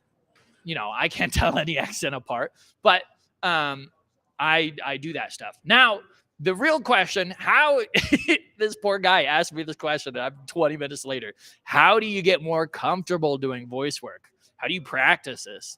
If you drive a car Great. You have the perfect sound booth to just do stupid voices in it. Okay. While you're driving, just turn on your radio and mimic whatever voice you hear on the radio, or just practice your own voices. Just do it in the car, do it in the shower, while you're alone, so nobody thinks you're weird.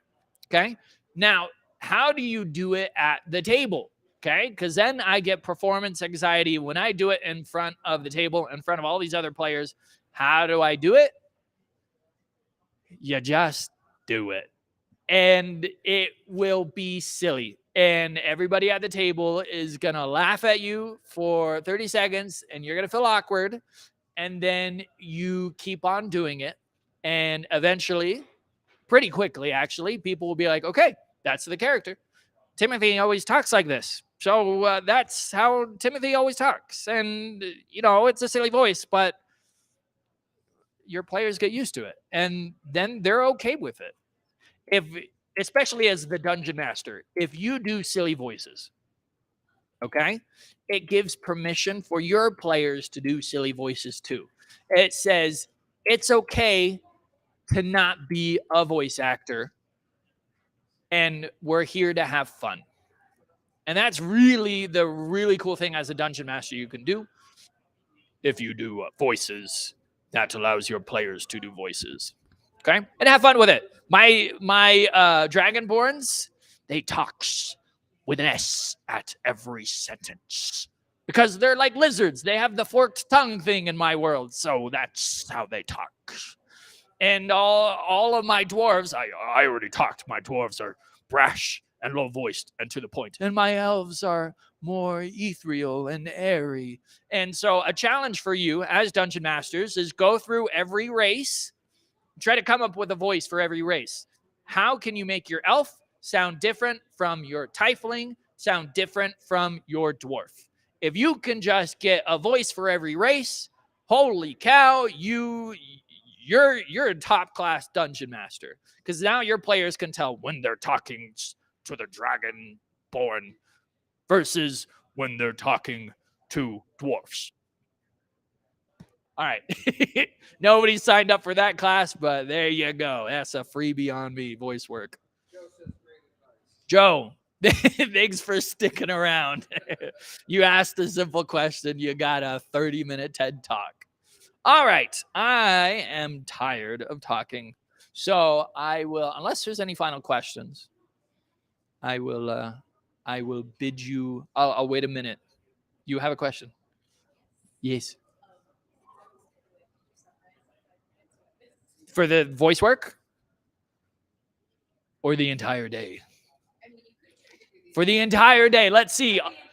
All right. So James talked about combat and how to make combat interesting.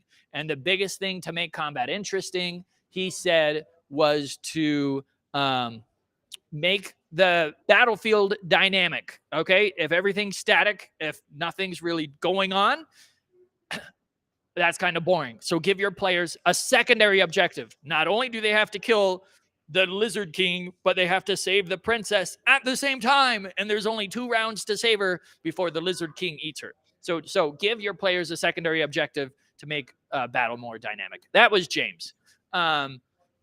Reese talked about prep for your adventure. He said it's not easy. You got to work. He likes to prep 2 to 5 adventures ahead, and but not too much farther than that, because then your players will derail. And to boy, I'm sorry, Reese. I'm drawing a blank here. You had some really good advice. Colton, do you remember anything Reese said? It's like, know your world enough that you're comfortable with generating stuff on the fly. Okay. That was kind of the thing about him. Just be comfortable with your world. Obviously, there's things that you're going to have to generate in real time. And that's okay, but just kind of know. And then the biggest thing he said was keep notes. Anytime you generate something, write that note down so then you can refer back to it. And Michael's lesson, remind me what your lesson was about. World building. Yes, world building. What's your key takeaway? Yes.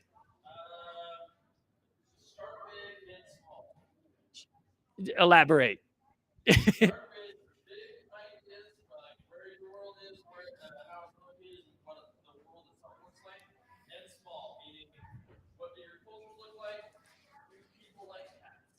Okay, so Michael's was world building. You need to focus on the big things and the small things. The big things give you an idea of where your world is going. Kind of what are the regions and what are the main forces in play? What are the political powers? What what are the gods? Okay, but then you also need to have the small things, which are the texture of the world. Do people like cats? Does having blue hair make you cool? Whatever the little texture things are that you put in your world, that gives your world reality. That gives your world teeth. But you need to know the big things so you know the main motivations of everyone. Yeah, cool. Colton was talking about Dungeon Master burnout. How do you prevent Dungeon Master burnout? And he took a chart from employee burnout. Why do employees quit their job? Is because they're not appreciated, they're not paid enough, they don't have possible room for growth.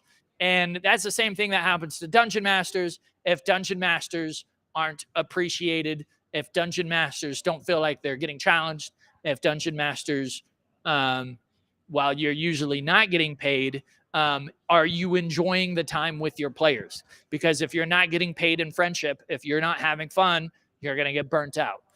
So that was Colton's lesson. And then, hey, I talked about ethics, how to deal with problem players. The short of it is have some hard rules that you live by. Don't force yourself to play with people you don't want to play with. And if you don't get along with a player, play a different game with them. Play Fortnite, play Halo with your friend, instead of trying to force both of you guys to get along in D&D, because D&D is a very different game and it's not for everyone. And it's better to have fun relationships playing Fortnite than ruin relationships because they don't care as much as you care about D&D. And then I talked about immersion, getting your players immersed, make your bad guys do bad things, and take away the screaming kids and the Bluey. Don't have Bluey playing on your TV because that distracts players. And then I talked a little bit about voice work as a bonus because I love you. All right. That's a good wrap up of today. Thank you everyone for coming. Thank you everyone who joined in the live chat. Thank you for the TikTok donations. That was huge. Some people sent us some money on TikTok. So thank you. It really means a lot. What was their name again? I'm not looking at the chat. Do you see the chat on the TikTok? I want to shout this person out. I'm going to just come over here, over to the TikTok chat. Yes. Well, go back. Tess. Also known as Buttons. Thank you, Buttons. I don't know if you're still here, but you sent me 30 cents, and I will use that 30 cents. Thank you. All right. Have a good one. All right. We can turn this off now.